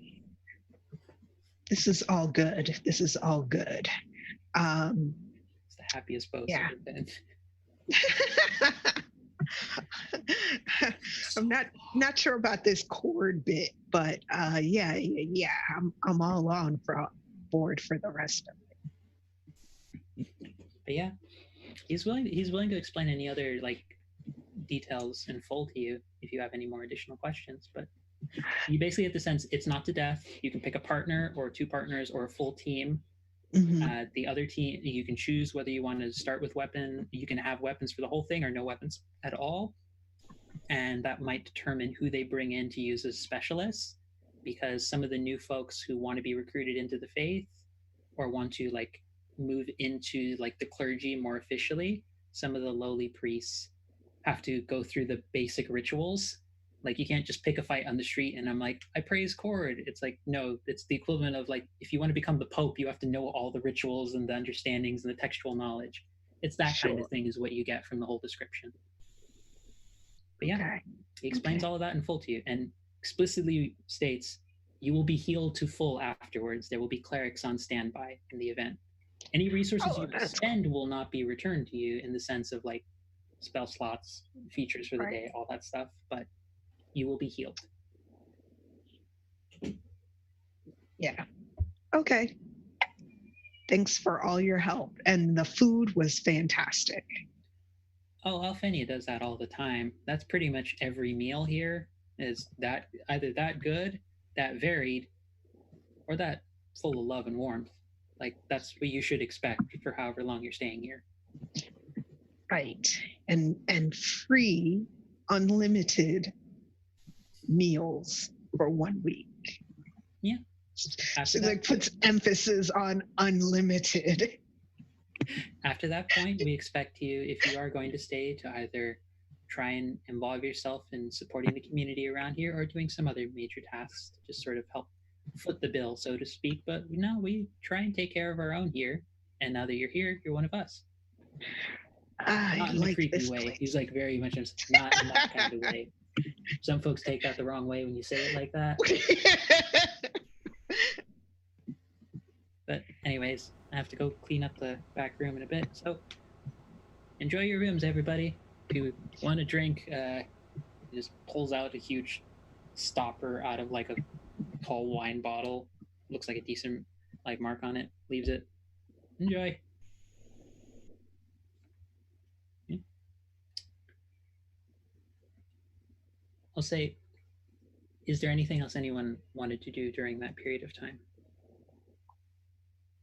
I know for Lapu after seeing Bo go off to speak with the bartender and they finished their Jamaica and I think throughout the meal like their ears keep twitching as if they're hearing conversation, but it's because of what they've been hearing like throughout arriving in Chantico. So I think right after they kind of just Lapu just goes outside and kind of just walks around and just takes it all in, just kind of absorbing, but also seeing the hieroglyphs and of course the like just the amazing like the buildings and the architecture, but also kind of just listening and kind of just feeling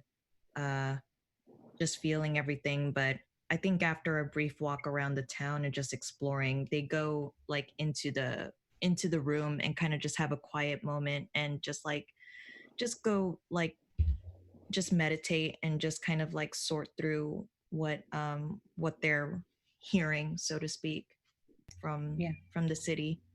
I would say, let me double check something very quickly.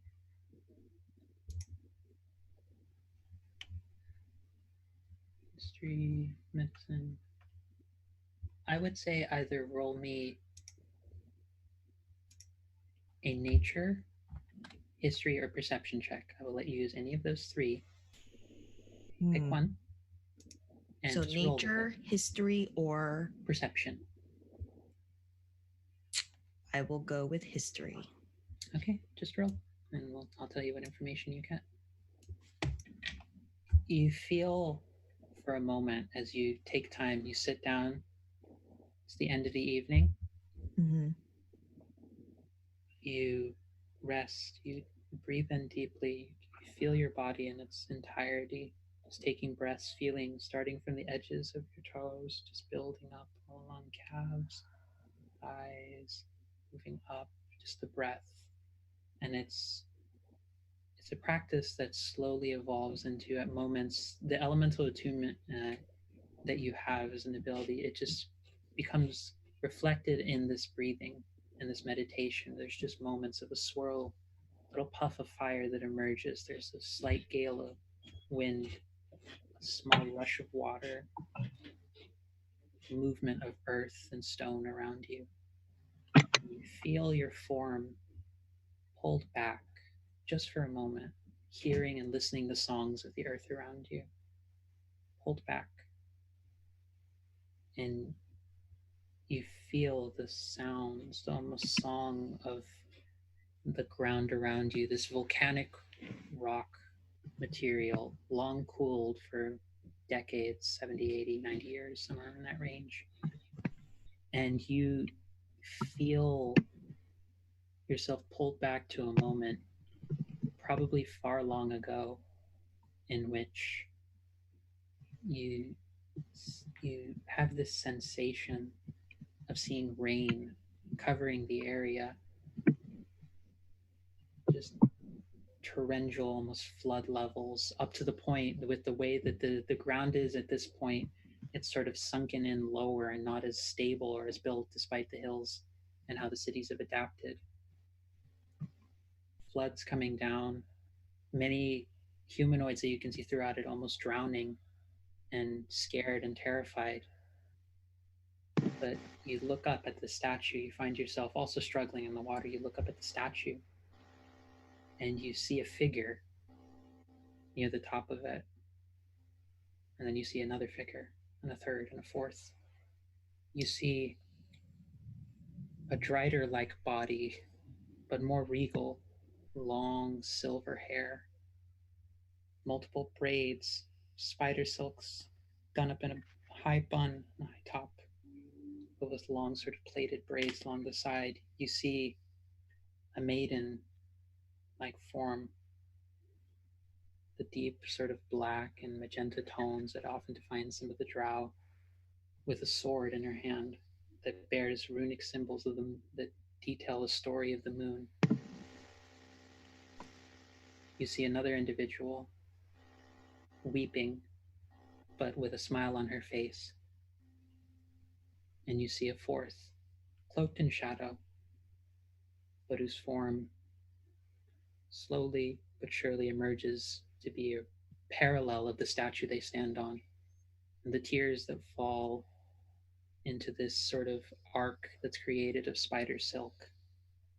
These tears form a protection and a boat that allows many that were taken here, that were starting to drown, to find passage, safe passage to the statue, to rise up its ranks to the top part of the hand, high above everything, and survive. And you feel the earth speak to you as you pull back into your body. And it's almost like you've heard a song of history spoken to you through the earth itself. But the song is cut off as you hear a scream come from outside that is not from this vision or this history that's being imparted to you. You hear a cry of pain outside. And that's where we're going to take our 10-minute break. Ooh. All right, just Okay. wave So- while I. See y'all in 10 minutes. We're going to go for a break and we'll be back real soon. Love y'all.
we're back.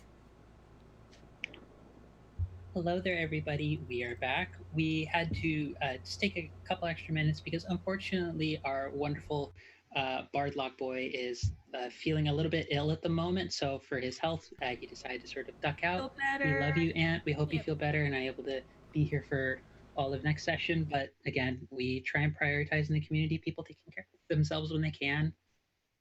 No one ever should ever feel like they have to stick around for the game if they just can't do it.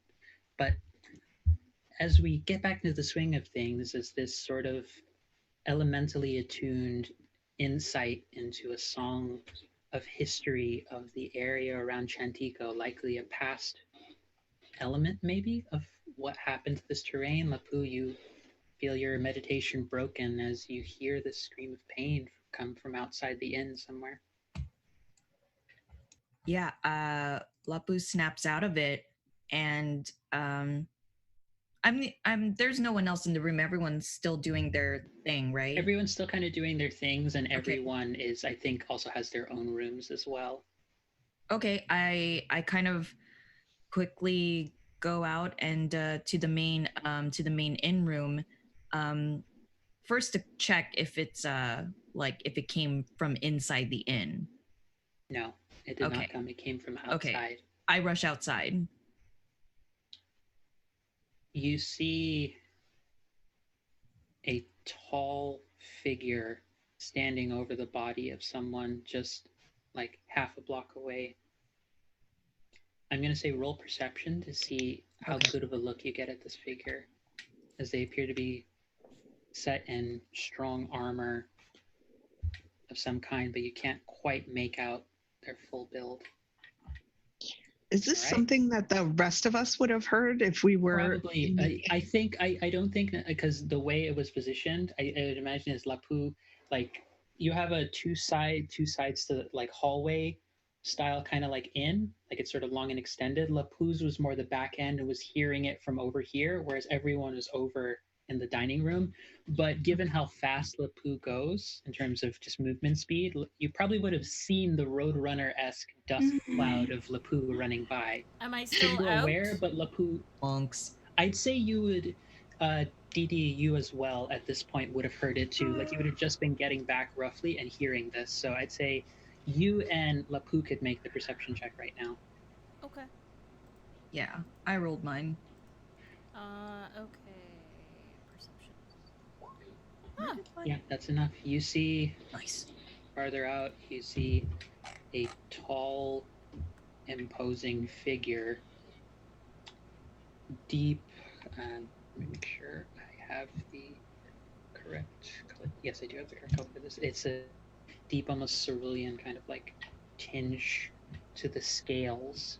A tall, roughly 7.5 foot tall, draconic like humanoid that you, both of you, I think, given your experience, know is a Dragonborn, who appears heavily armored and has a long blade in their hand that appears to be made of black obsidian. And there's, I think, only Lapu, because you rolled even higher than Didi, you see set into the hilt of the blade, like near the crossguard where it is, there's a almost like it's a spear of an amber, like imagine a set like stone, like think Jurassic Park style level of like hardened amber that's glowing red, orange, and yellow and crystalline. And you've seen this blade just raised up and just sort of sink down into the body of a drow just outside. Yeah, like that. That was a Drider going by. With that was a Drider. That was just... So question, does the Dragonborn match the description of the general of the, you know, the sort of Barbarian horde leader? Yes. Yeah. That looks like the description Martin and Alfrens gave of Mathura.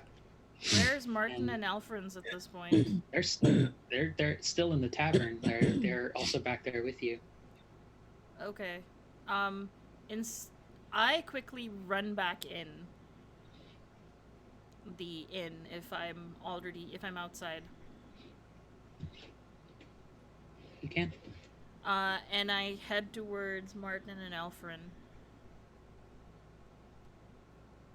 What's? Yeah, Didi, what's going on? What's happening? We're gonna I stand in for think the your night. ex-boss is here. Oh, fuck. Okay. And both him and Alfie get a very worried look on their faces. And Shit. yeah, I don't know about you, but if you think you can help us, that's fine. But if you need to hide right now, that might be a good idea. Yeah, this might be. He's not going to be happy with us working for somebody else at this point. He's And a at really this recent point, job, and I don't have the best reputation for not I'm screwing gone people over. while that conversation's happening, and I'm looking for Bo. I think Bo would have actually started to move toward the entrance or exit, as it may, when she saw Lapu do their Roadrunner exit. Yeah, I'd say now at this point, Lapu, if you aren't immediately chasing after the Dragonborn, you could also point out his presence to Bo as well, who's just joined you outside. I sense Bo come next to me, and then I don't even speak. I just kind of like nudge my head in that direction of where I see the Dragonborn. I join you after I see Bo is already left. What is the Dragonborn doing right now? He looks as though he's just sort of turning to a nearby mural where some of the art depictions that you saw, vivid colors, various dyes of it, and with some of the hieroglyphics telling that you now, Didi would now understand as histories. And he just sort of just like with indifference, he just like flings like imagine if you're trying to like shake out a towel or something that's still kind of wet. He's just shaking out some of the blood on the edge of the blade on the murals themselves. Can I cast Gentle Repose on as a spell? It's an action. You can. The figure is just a drow woman just on the ground. Okay. But as you get close, because what's the distance for gentle repose? I just touch. Huh. As you do that, but as you do that, Didi. Yep. You feel very faintly.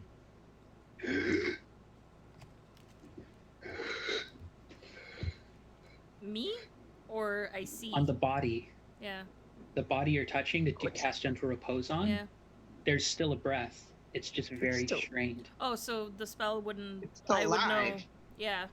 You realize the spell is not working in part because it's like as you're. Oh, I wouldn't have cast it. I was going to cast it, but if they're breathing. Yeah.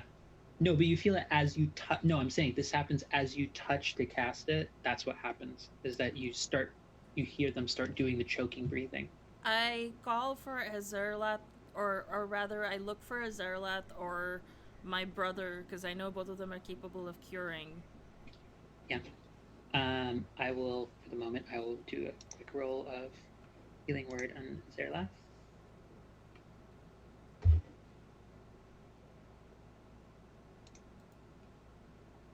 They are going to just do simple.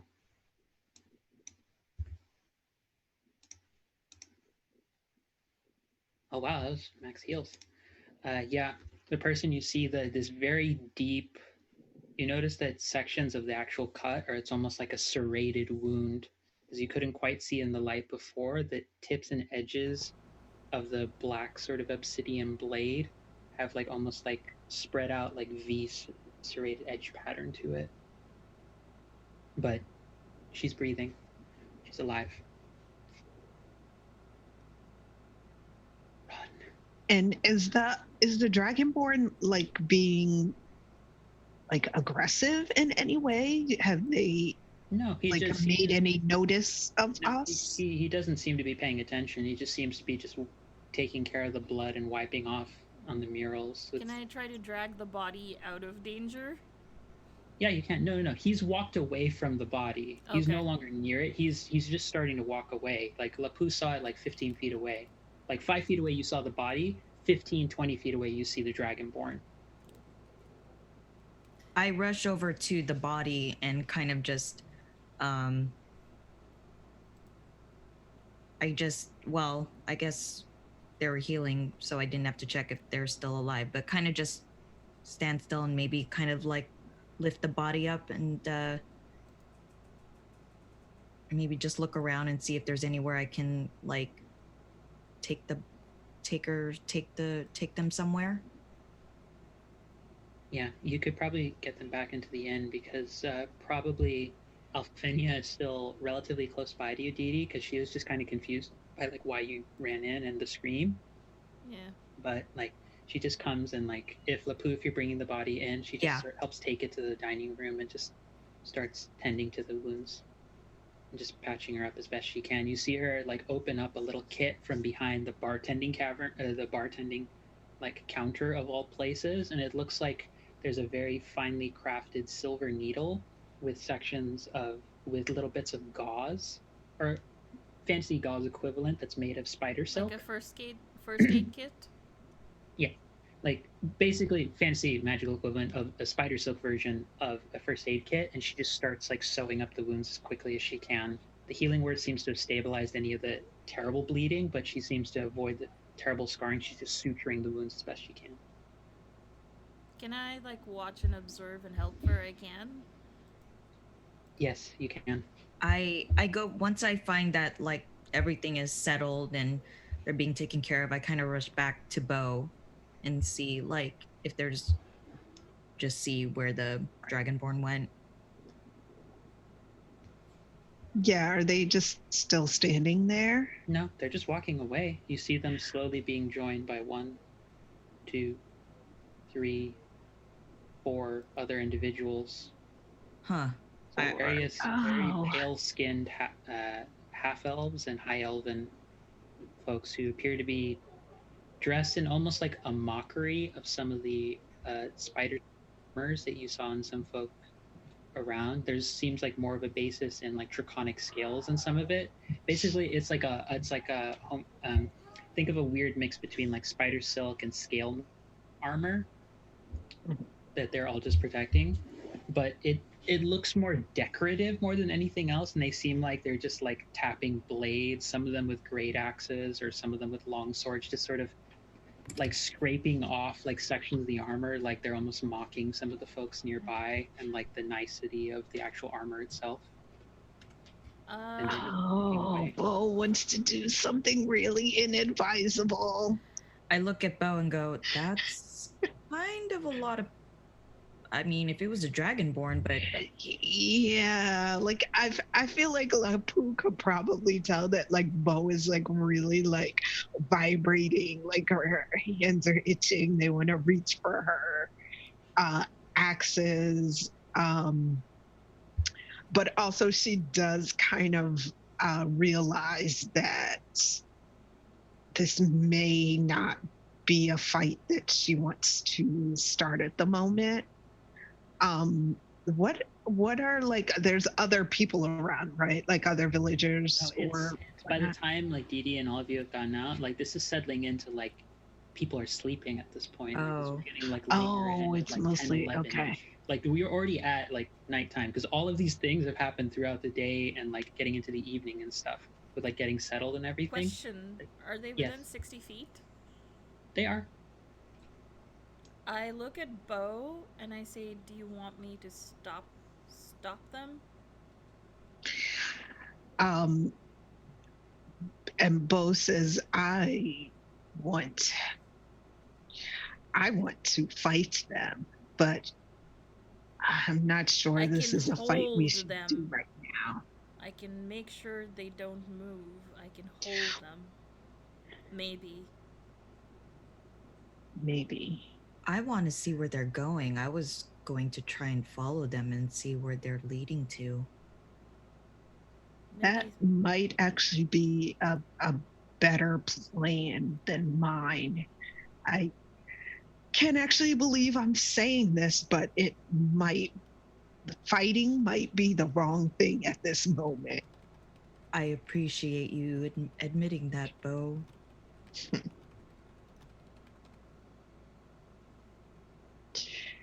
Yeah, so I'm into follow, or like I don't think Lapu should go alone following these people. Like that doesn't seem like a good idea for them. So I'm down to accompany Lapu. Okay, if you are going to try and follow them, I will be needing a stealth check from you. Oof. Okay. I don't know that I have still. Like, is there a way we can like go up Oh, on I do have stealth. top and kind of oversee them? No, that's what's incorporated into the stealth check. Is this Okay, determines how well you're able to actually Gotcha. carefully go around buildings All and right. such. Okay. We're actually doing pretty good. Heck Yeah. We're spies. So you Can try. we take a quick tech Yeah, break? I was gonna say. So we're gonna take another quick pause because another one of our players is feeling a little bit ill. So we're gonna just take a quick technical break to deal with that, and we're getting near the tail end of this. Latter part of this session, but sort of prioritize the player health. We're gonna take just a quick break to deal with that. So we'll be back in just a few minutes, everyone. RB. Be right back. Okay.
Hello again, everybody. Thank We're you for your back. patience and understanding as we are adjusting various needs.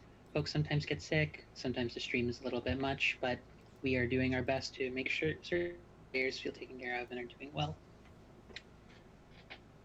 So, sort of get us back into the moment.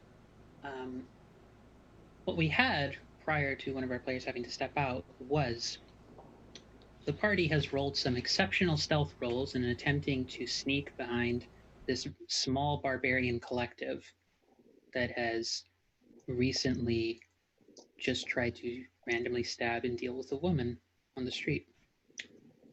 Now, all three of you, as the main ones, is actually convenient because you're the main three who decided to follow in stealth. You have rolled and are following as stealthily as you think is necessary and you're capable of doing. Apu, you are almost, it's like light as a feather, different spots.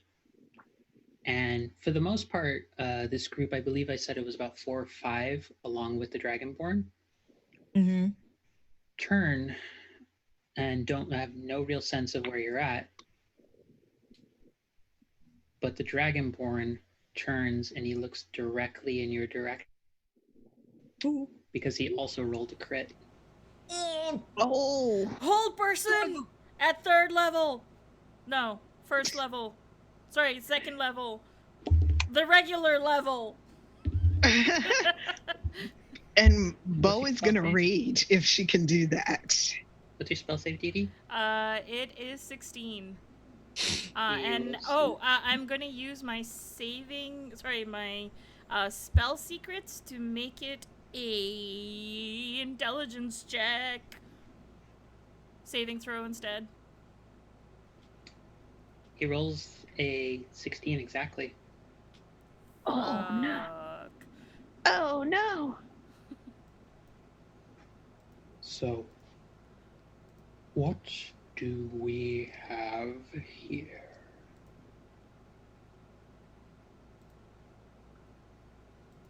Well, from where I'm looking at, a murderer. It's not murder to enact court's will. It's not murder to do this. And even if it is, who's going to stop me? I don't think you are a whelp. And if you were, you would have done it already. Hold person?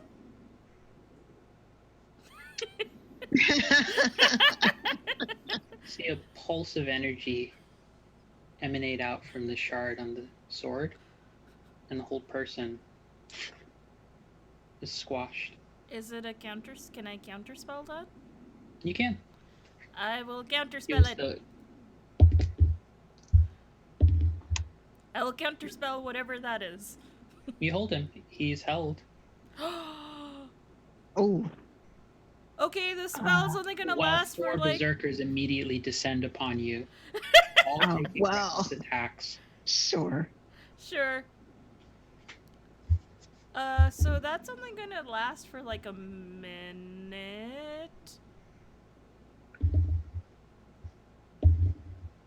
So was that just the Dragonborn, or Just the It's just a- Dragonborn. It's just the just the dragon. If I Dragonborn? do is it at a being higher held? level, I can pick another person per spell level, but I did not quite hear there were friends. But I don't have enough to catch all of them anyway. Yeah. Okay. All right. Also, you're seeing 3 great axes go at you, Dee Dee. One was a 21, one was a Oh, 15. shield. Yeah. 21, 15, and 16. Only the 21 will hit. Okay. Damn. You are going to take 9 points of slashing damage as a massive great axe from this very wild and berserker half-elf descends down and cuts across you.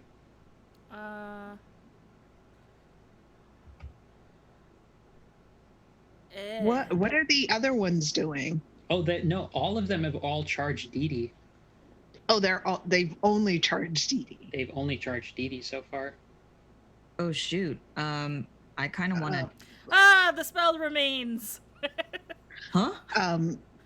Yeah, Bo wants to jump in to help defend Dee Dee. Yeah, Okay. for sure. Me too. That's what Okay.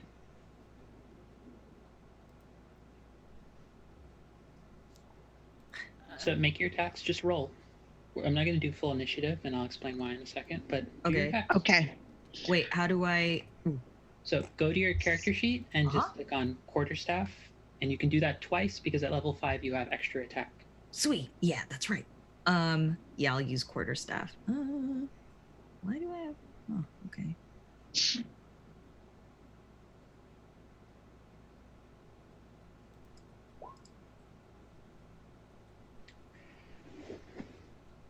Neither of those hits. Knew I should have used my fists. What? Oh, you still have A a bonus action. 17? A 7? Oh my gosh. 18. On Bo. Wearing strong armor. Bo. Okay. Bo. Yeah. So Bo actually sort of gets 3 attacks because she also has You have the same extra exact thing. Yeah. Also, attack. because you still have a bonus action, which as a monk, for your bonus action, you can either choose to do a flurry of blows or you can just do a normal unarmed strike because of martial arts. So you could click on unarmed strike to do your 3rd attack. Ooh. Ooh. Do I want to use stunning? Yeah, I'll just use I'll spend a key point and use flurry of blows. You get 2 more hits. Bo, roll your 3 attacks. I'm assuming, Are you going for the berserkers or are you going for the Dragonborn? For the berserkers. Oh, for the berserkers. Okay. Yeah, because they're the ones threatening Dee Dee, right? Yeah. Okay. I'll just go with my fists this time. Yeah, you hit. Yeah. The hand axes don't appear to be doing as much damage as you'd expect against the raging individuals. Sure. Kind of evens out. Yep. Yeah. But Do I have to roll again for damage or? Lapu, were you going for the Dragonborn for your 3 strikes or were you going for the berserkers? Ooh. I'll let you do it now, but next time try and tell me ahead of time so that I know. All right. Yeah. I'll go for the Dragonborn. Okay. The 20 will hit, so just click on Monk Unarmed Strike in the chat, and that'll give you the damage for what your hit does to him, which will be a crit. So I will double it for the purposes of this. Oh, Oh, yeah. wait. You get. Do I click on the advantage. chat? Yeah, in the chat. So go Okay. to where it actually physically in the chat says that. You Got can click it. and that'll do damage. So you do 10 points of bludgeoning damage as you deliver a solid blow with a fist to his gut, and he's still held in place.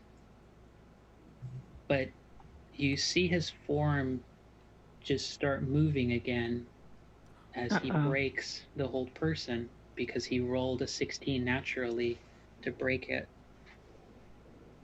And he says, "Boys, move out of the way."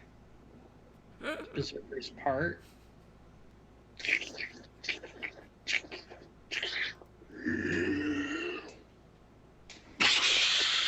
I still have shield. Right. He lets out a lightning breath. All 3 of you, I need a dexterity saving throw. Oh, geez. Okay. Okay. Dexterity? Okay. That's enough. Dex. That's enough. You have advantage. Oh no! And you have danger sense. You have advantage, remember. Yeah. Oh, that's right. Still enough. not great.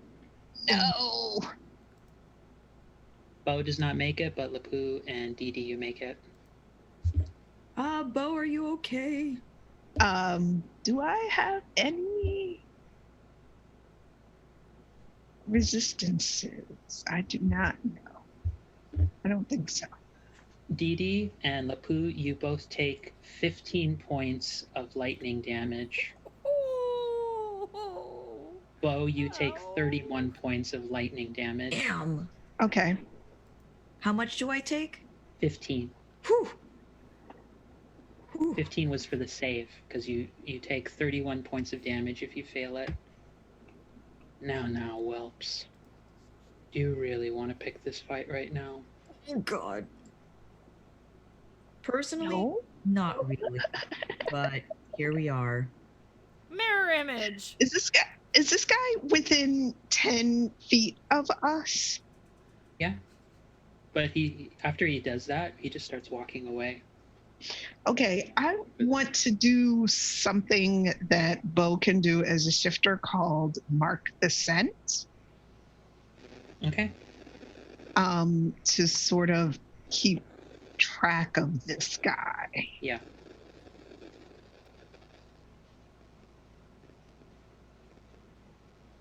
Nice. Yeah. Yep. Oh, nice. Yeah, I'll say that he is marked. Okay. But awesome. all the other berserkers also, all 4 of them that move out of the way, they're foaming at the mouth. All of them, they are angry, they're pissed off, and they all look like they're about to start swarming on Dee Dee. Did I cast mirror? Was I able to cast mirror You did. image? No, you did. You were Okay. able to. This is not like a very structured one, in part because Yeah. he's not interested in fighting. Mm-hmm. But I stand. But his flunkies are. boys, let's go. They're not. I'm gonna cause bear on top of him, just like a sort of like an insult. Like I'm not trying to. This is what this party does. It's like my eating quarterstaff. It's not meant to harm so much as be like, like spit on your face sort of a thing. Yeah, no, Right. the bear lands on top of him and it does do damage. But you see, as the bear has done it, he isn't able to, because I made a roll for him to effectively, it's a dexterity saving throw at your spell DC to just try and avoid the 1d10 of bludgeoning damage.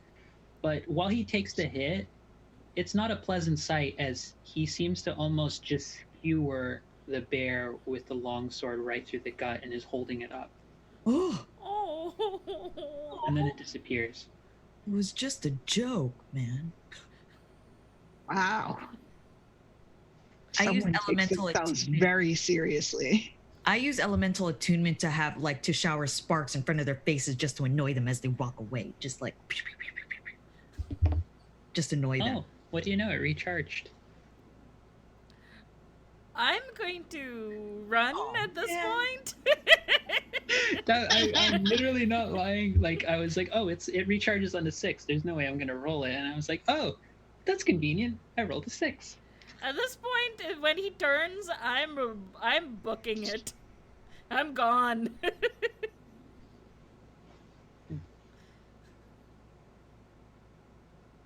Coward's blood, it looks like you all have. But at least you You sensible. see this as I'm running away from the back.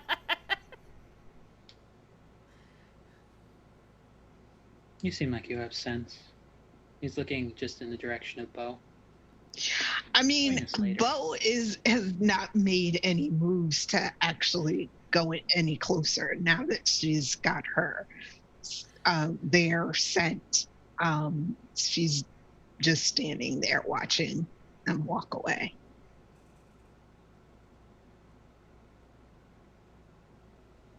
Join us if you'd like another time. Maybe it'll be useful. He just leaves. And the other berserkers, they seem to all calm down. He seems to just utter a command to all of them, and they just choose not to engage anymore, and they all leave. I wait for them to kind of go, keep walking until I can't see them anymore, and then I kind of head over back to the inn to check up on the person that was injured.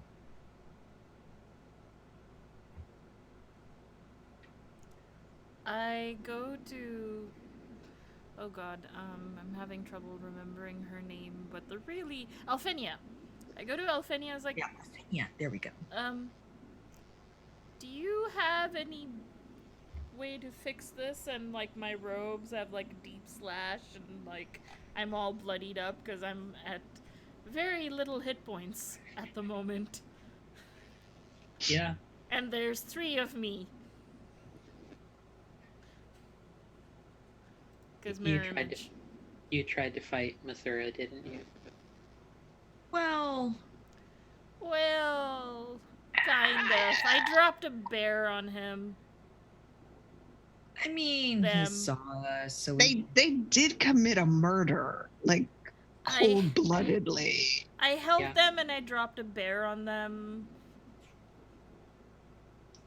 They're new.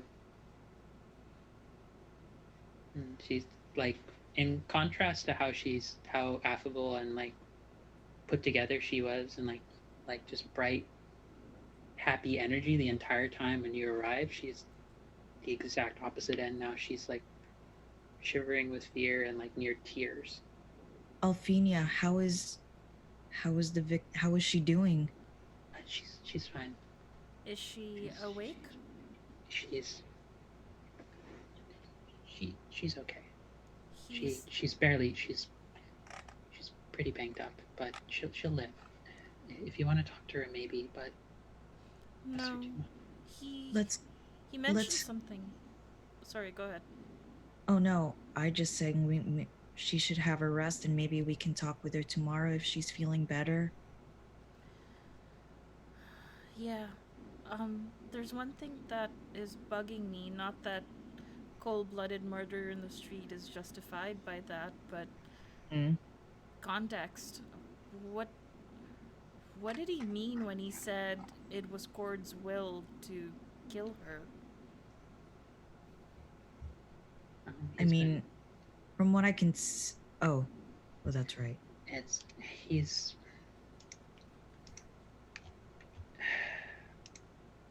you have to understand here. You're new, and I'm happy for all of you being here, but this is new to us as well. When Mathura came in just about a week or two ago, he brought with him enthusiasts, shall we say. He brought in people who have a particular view of what Cord means. Those of us who are here, I can't say we disparage violence. In fact, many of us enjoy it. But we don't treat it as spectacle. We treat it as reference. We treat it as the divine, as part of the divine. And we certainly don't treat it as an occasion to just unleash wanton violence wherever we want. Mathura and his followers don't see Cord that way. They see Cord as an excuse for bloodshed. They see Cord as merely strength and power. And that's not what Cord is to many of us. That's not what we'd hoped he would be to really anyone. And nobody's stopping them? They just come in and get to do what they want, and there isn't, there's no community, or there's no, I know... People have been responding. People have been trying.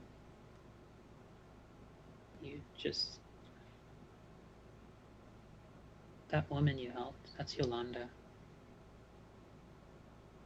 She is the wife of one of the most vocal of folks among us who've been speaking out against that group. I get the impression she was targeted for a reason. As Mathura, as bloodthirsty as he seems to be, is not incompetent. He knows how to strike fear. And we've all lived through some of the worst things here. Many of us still remember what happened during the eruption.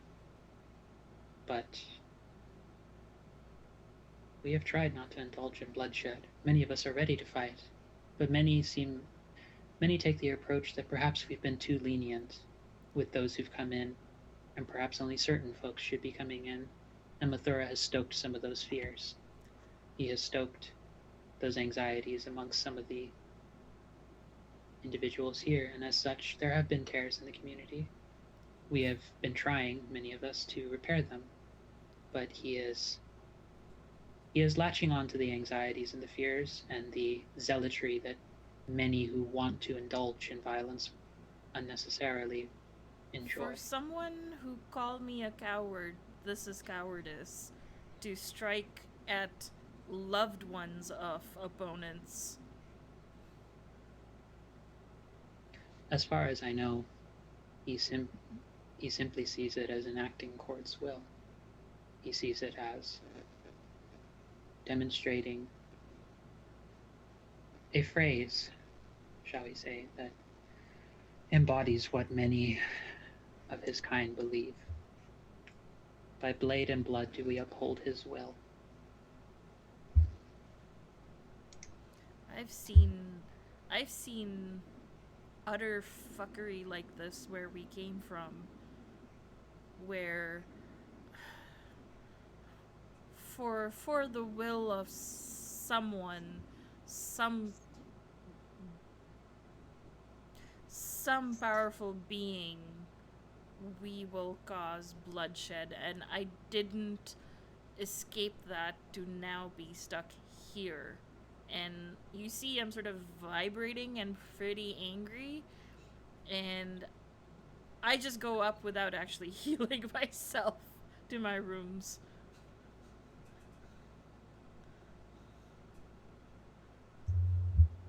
Please understand, we do not take this standing down. There have been some of us who've been speaking out and some of us who prevented them from enacting harm during the day. But they are as bloodthirsty as they are. They can be calculated. They are not simply barbarians who indulge in violence. We do not blame you for inaction. What he does under Cord's name, it's everything I stand against in my studies, of everything I've learned. This is blasphemous. But please don't never take it our deities or I's questions that we were blaming you or the community for not standing up for yourselves. I just hope there's something we can do to help.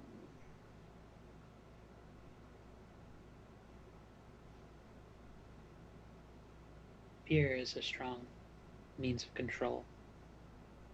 Fear is an easy indulgence for some to play with and stoke the anxieties and hatred that can at times linger in our community, particularly for some of those who are new and some who are established. Many who are new have moved here in the hopes of reconstruction, in the hopes of maintaining what this place once was and what it could be again. But there are still some who hold on to old prejudices. They hold on to terrible notions of what it means to be rightfully belonging here, whether by origin, by faith, or any of these things. I only hope that your presence will be good here, and I apologize that you've had to see a very terrible lack of hospitality. And she starts busying herself to go to the pantry and just fetches a plate with a half loaf of bread and just cuts it up with some cheese and some butter to lay it out, and then she just walks away. Oh no.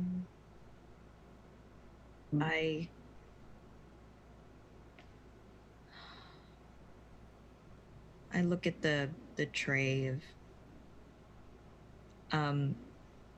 Bo, did you want some? If not, I was gonna take it up to the rooms and maybe ask Dee Dee if they want some.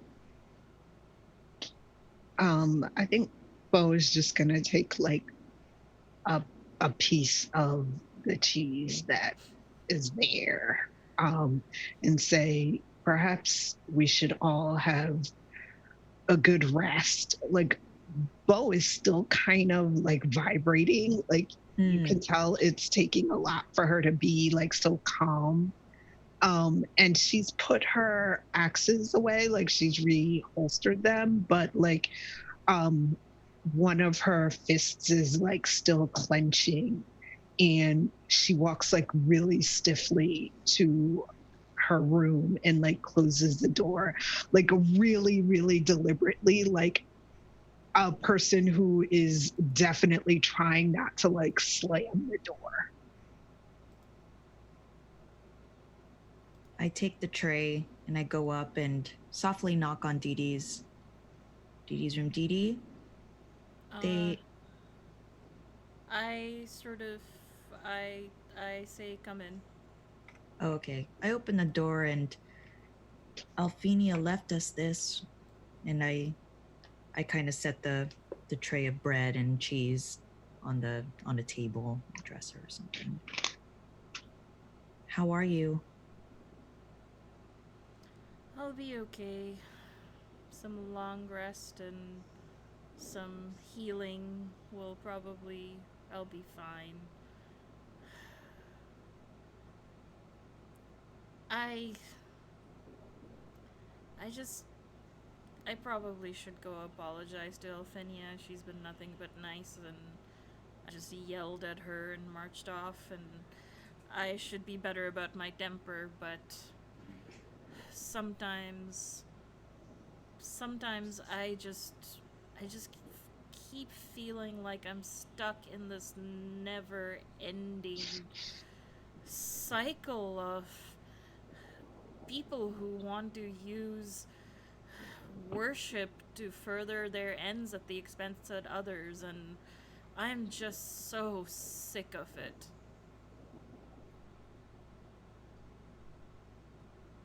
I don't know what you and your brother went through, but I know Alphenia does not blame you. But she left. I don't know where she went downstairs, so I don't know if now is the best time. I'm sure you can catch her tomorrow, but I hope we can get some. I'm just like munching. I start getting a piece of bread too. Like, Stress eating. I hope we all can get some answers tomorrow. And I take a little bit of the butter and I kind of rub it in my wounds. Butter? It's moisturizer or something? I don't know. I'm still learning. You know, I try to pick up things on the road when I can because nobody taught me these things, and the short time I had in the first kiln, I had to cut it short, so I read where I can, and I read apparently somewhere something about butter, but then other places say don't do that, you're just gonna fry yourself, and you know, then they talk about something that has aloe in it. I don't even know what aloe is. There's different things. I thought I might see if butter works, and you see me taking some of the butter, licking it because it's like, it's tasty, and then rubbing it on, and then rubbing it on myself, not in any sexual way, in a sort of like a trying to heal, like a moisturizer or like a antiseptic or something. Labu doesn't say or react to anything just because Labu is pretty sheltered, so they can't really, like, who knows, maybe it works, so they kind of let you and just nod and go, you'll have to tell me how that works out tomorrow. I'd be very interested in finding a new healing remedies. Yeah, I'll let you know. I'm trying. I just smell so delicious right now, unfortunately, and I don't know if I will. It does smell very buttery right now. It's very distracting. I take another piece of bread. We all should get some rest. It's been a harrowing day. Good night, Dee Dee. Good night.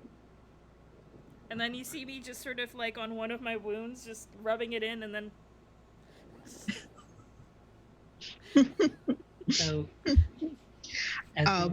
really quickly before Bo goes to sleep, because mechanically she loses her mark the scent after a long rest, she is just gonna like check in, like, like you see like her eyes close and she takes like a really, really deep inhale and like holds it for like 15 seconds. And that is her trying to figure out where the Dragonborn is right now and remember that exact location. Yeah. I will say that you have a rough sense of the direction he's at. It's a quarter that I'll tell you, out of character, Dee Dee would be able to explain for next session. That it's it's the oldest section of the 4 quadrants that is the biggest mixture of a lot of different communities, but it seems to have a primarily like Duragar, High Elf, Wood Elf, and Drow, and some Dwarven, other like hill and mountain Dwarven influence to it. And I'll say that specific to Bo's understanding of it, to sort of help flavor it, there's an element to the smell that it's particular to him. You have it tracked down, but it's odd. Like there's something about it that reminds you of birds, but also it smells almost not. I don't want to say it smells divine because that sounds too punny and too like ridiculous. But it smells like holy in the sense of like when you were in the temple to Avandra and Yondala, Right. the sort of incense kind of smells. There's an element to that, but it's mixed with like the high irony kind of smell of blood and just wet and what you notice about him. But it's strange, like for all of the like blood that he had covering him, or that just seemed to like pour off of some of the weapons, there's that particular smell sticking out to you, and that's something that you will have going forward. But as we are reaching the end of our time in our session, we had to go over just like a couple minutes just to finish up things. You all are able to take a long rest, so you will be able to heal up, rest, and all of that. Dee Dee, you go to sleep, and you feel it's uneasy. The dreams are not comfortable, but in the midst of all of those, there's a moment where you just feel a oh, hi there, roll the roll. Oh my lord, we have oh lordy, roll the roll has just rated us with 14 people. Hello there, everybody. Oh, holy crap. You are catching the tail end of our stream. We are just wrapping up here, but thank you so much for joining us. You are amazing, and this little zombie graphic of the raid is so cool. We love you. Thank you so much. Roll the roll. As we're turning in for this, you can catch us, for those of you folks who stick around, as the sort of last images. Dee Dee, you fall asleep. It's uneasy. The dreams are terrible, nightmarish images. You get flashbacks of time back in Backfire, and it's unpleasant. But you feel just a... Oh, we have a new sub as well. Manic Pixie Girl, you joined the party. Thank you for joining us in our wonderful all PoC D&D 5e extraordinary group here. But you feel this pulse of energy, just this almost like a heartbeat from the crystal, the shard that you carry with you. And you swear for a moment in all the nightmarish images that accompany you throughout the sleep. And the feeling of ants, I imagine. Ants as well. More grubs than ants. A massive... You feel for just a moment, it's almost like a mirage. A bird, flaming, red, orange, and yellow feathers wrap around you and keep you warm and safe. And this is sort of just the last question, just to help tail end the end of it. Is Bo still angry, like sort of post the whole combat? Because you mentioned a lot of like holding in the fist and trying not to like slam into anything. Like she's still upset, like not quite as like she's ended her rage, so like she's not sort of single-minded at this point. But yeah, she's still kind of upset over like what has happened.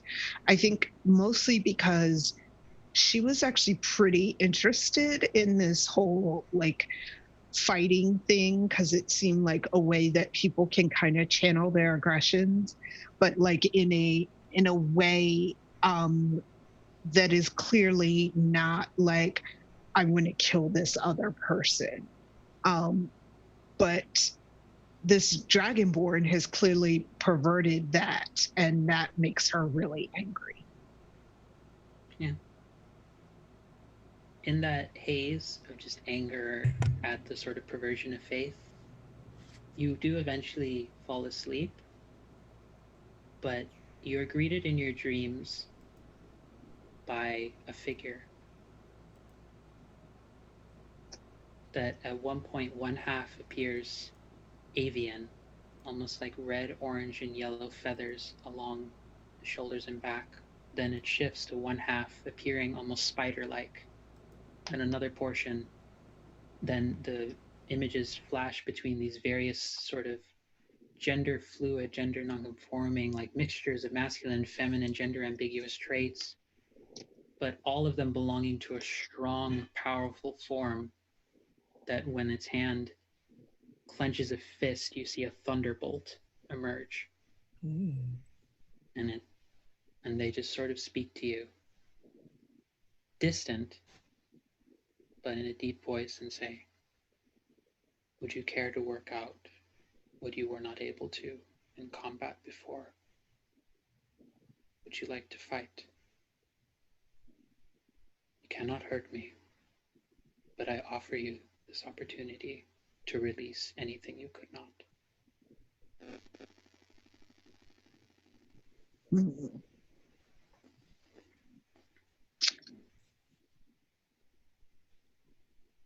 I think normally Bo probably would like go for that, but she's actually pretty hurt right now, and I think she's just exhausted beyond measure and just wants to sleep.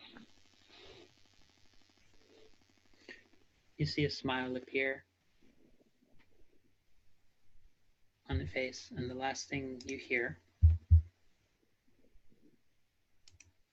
is the following phrases uttered. By blade and blood do we uphold the Warden's creed.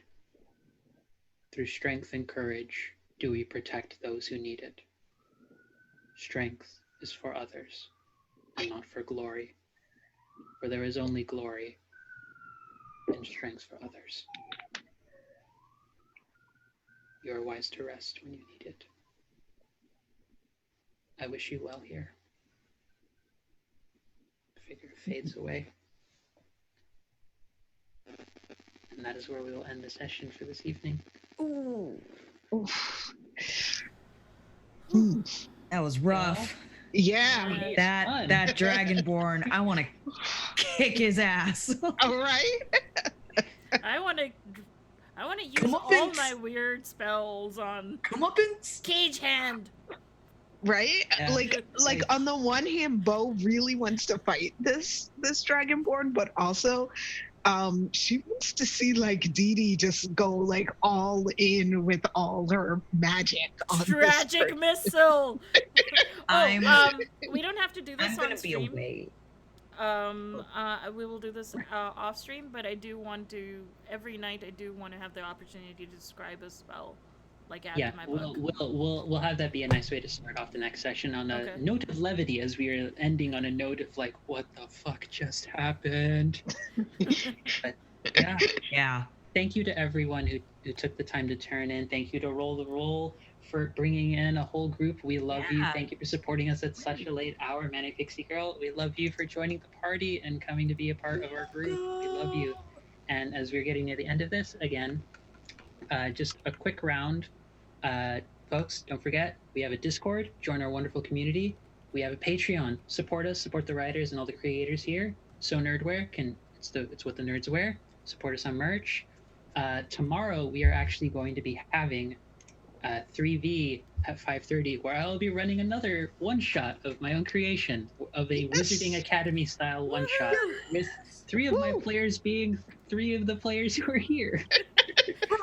You'll get to see us tomorrow at a less ridiculous fucking hour. I run something that I've been wanting to come up with for a while, and I made my ass actually sit down and write it up. So I have some fun things. I play tested it before with another group, and I refined it a little bit. We're going to see how this goes. But quick round of everyone where we can find you all, and who you are, and where we can find you. Let's just try and make it quick so we're not staying up too late past this. Yeah. But we'll start with our like nobly like inspired hobgoblin wizard now. Hi, I'm Miriam. You can find me on Twitter at media_junkie. I basically live here in the weekends. With usually there's also a show I'm in called Who Are the Monsters, which is on the Greyhawk, and then I'm here, and then you can find me GMing or playing in Angela's game tomorrow for 3v, as well as a player for Emissaries of Avitna, which is getting very much cloak and daggers, and it's pretty cool. I'm also the GM for the Musafirs, which is part of the Welcome to the Party podcast, as well as the Musafirs podcast.com. Yes, it's late. Anyways, I'm in a lot of things. My Twitter has a lot of that info, so yeah, that's me. Alrighty, Gemma.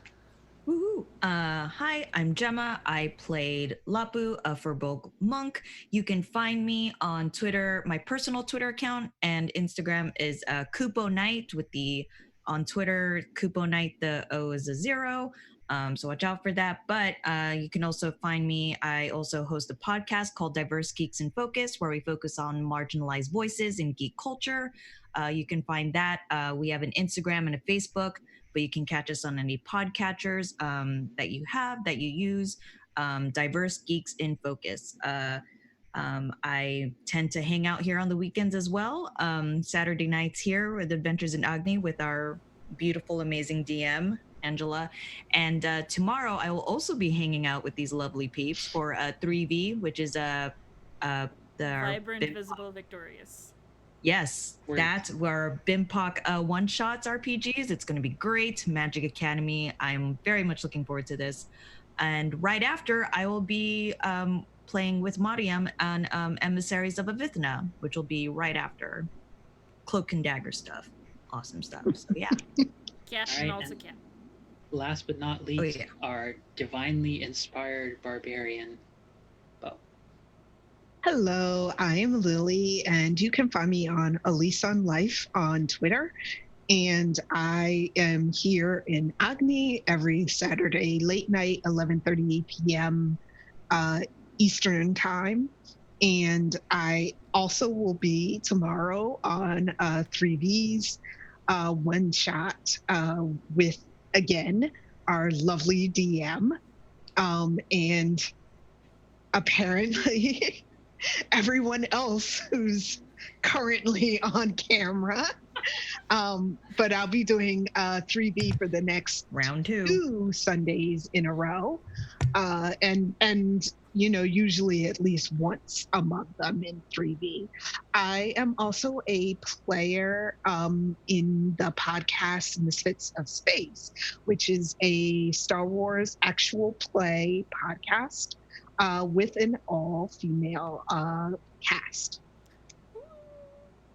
Righty. So thank you again to everyone who tuned in up until this late hour. We went a little bit over, but there was just some key moments between all of the folks in this wonderful group that I am very blessed to get to be a DM for. And with that being said, I'm Angela. You can find me at Phoenix24Fem on Twitter /ThePhilosophem, also on Patreon, where I post my poetry writings. It's been a little slow getting some TTRPG stuff for this and a couple other home campaigns I'm running taken care of, but I'm slowly getting my goals for poetry writing taken care of. I need to get 8 poems done by the end of this month. But I'm also one half of the Queerly Yours podcast, which is a relationship podcast where my partner and I, who are both trans and polyamorous, talk about relationship issues, a lot of which usually turns into something about anti-capitalism and something about talk to them.